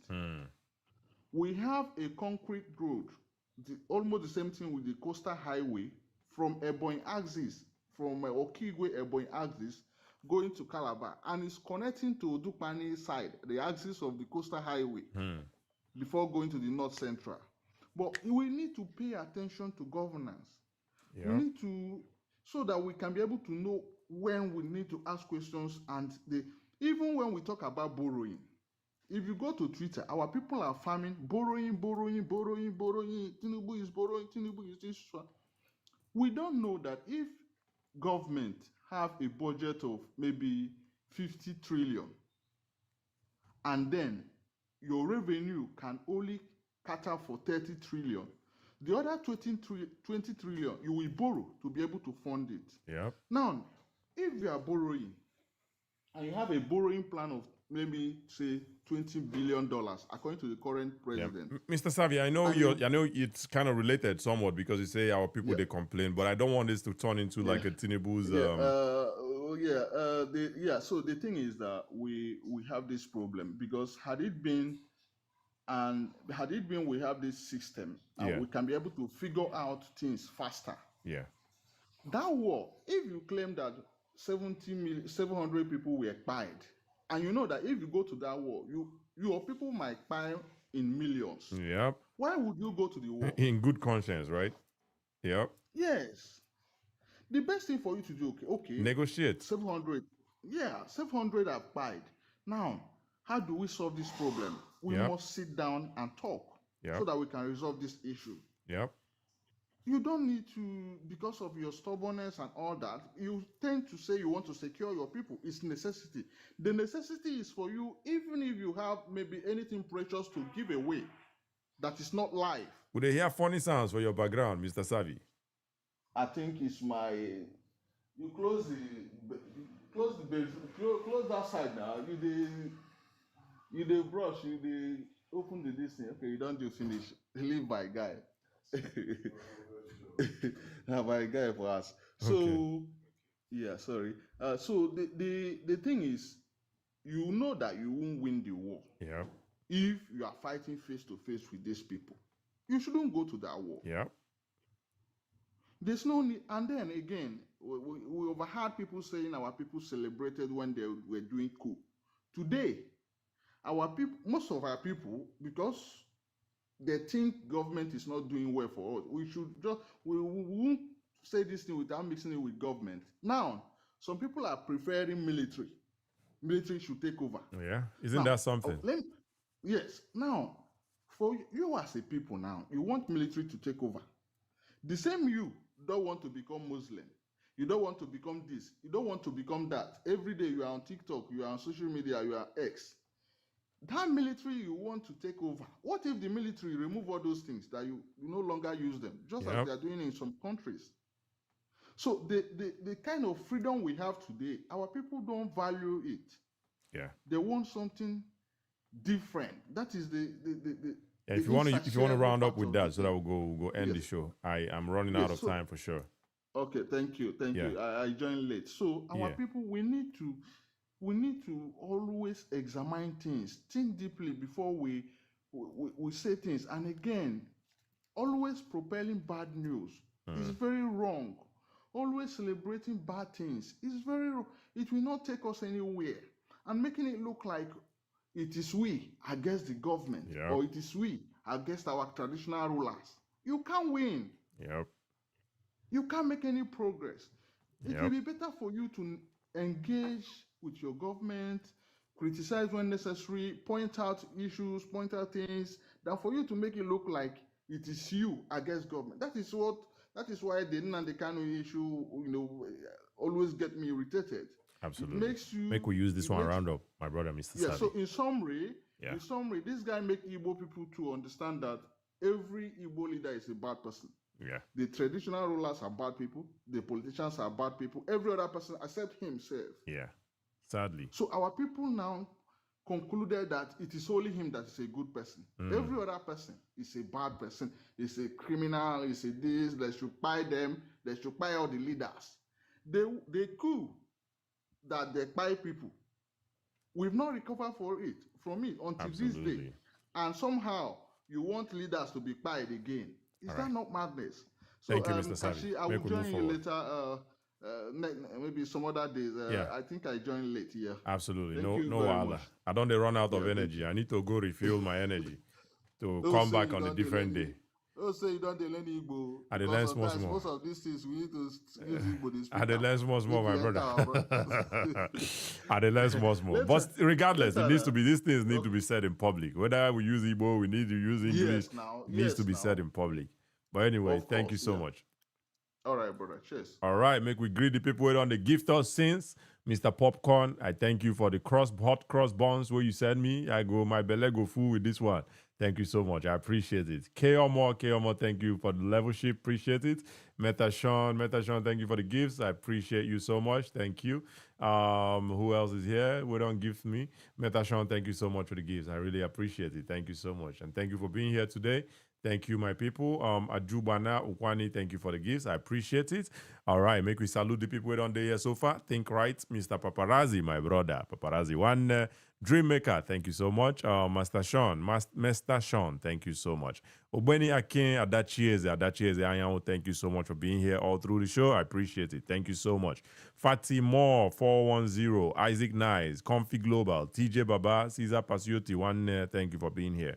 Still all through the show. I appreciate it. SP also thank you so much for being here all through the show. I appreciate you. Malam Sule, Mascot 234. We have TR, Adeglo, King, K Granny, Aduni, Abtebua Store, Mickey, Saudi. We have Bob D, Lexi, all the beautiful people who are here. I salute all of you now. All the people that on the gift me since. I appreciate all of you guys. The beautiful people. We have Ifanye Kemeze on Facebook. Shout out to you, my brother. Thank you for joining today again. I appreciate you. Dami Shola, thank you for being here. Thank you so much, Dami Shola, for being here. Adebisi Okunshami on Facebook. Thank you so much for being here. Who else is here? Usman Titilayo Apeke. Thank you so much for being here. I appreciate you. And all the other beautiful people on Facebook. I appreciate you. We will come back another day. Hopefully this topic, hopefully another topic. We'll see what it is. I dropped a monologue on, what do you mean monologue I even drop? I don't even forget the monologue I dropped. But I dropped a new monologue. Go check it out. It's on YouTube. It's on Facebook. It's on TikTok as well. The monologue title is Wrong Hero. Are we celebrating the wrong heroes? Should we be celebrating Ojukwu or should we be celebrating Michael Okpara? Just check it out and leave your thoughts on it. Because just like one of the guests, Mr. Christopher said earlier, he said, anything you give attention will give you direction.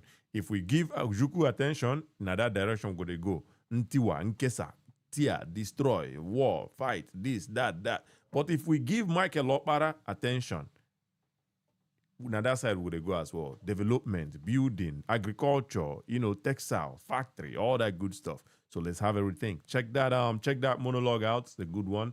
Leave your comments also. Tell me in the comment section that you came from the TikTok show and that's how you got to know about it. Anyway, until next time, I'll see you guys. Until next time, peace. My name is Kachi Steele. Appreciate you guys. Bye.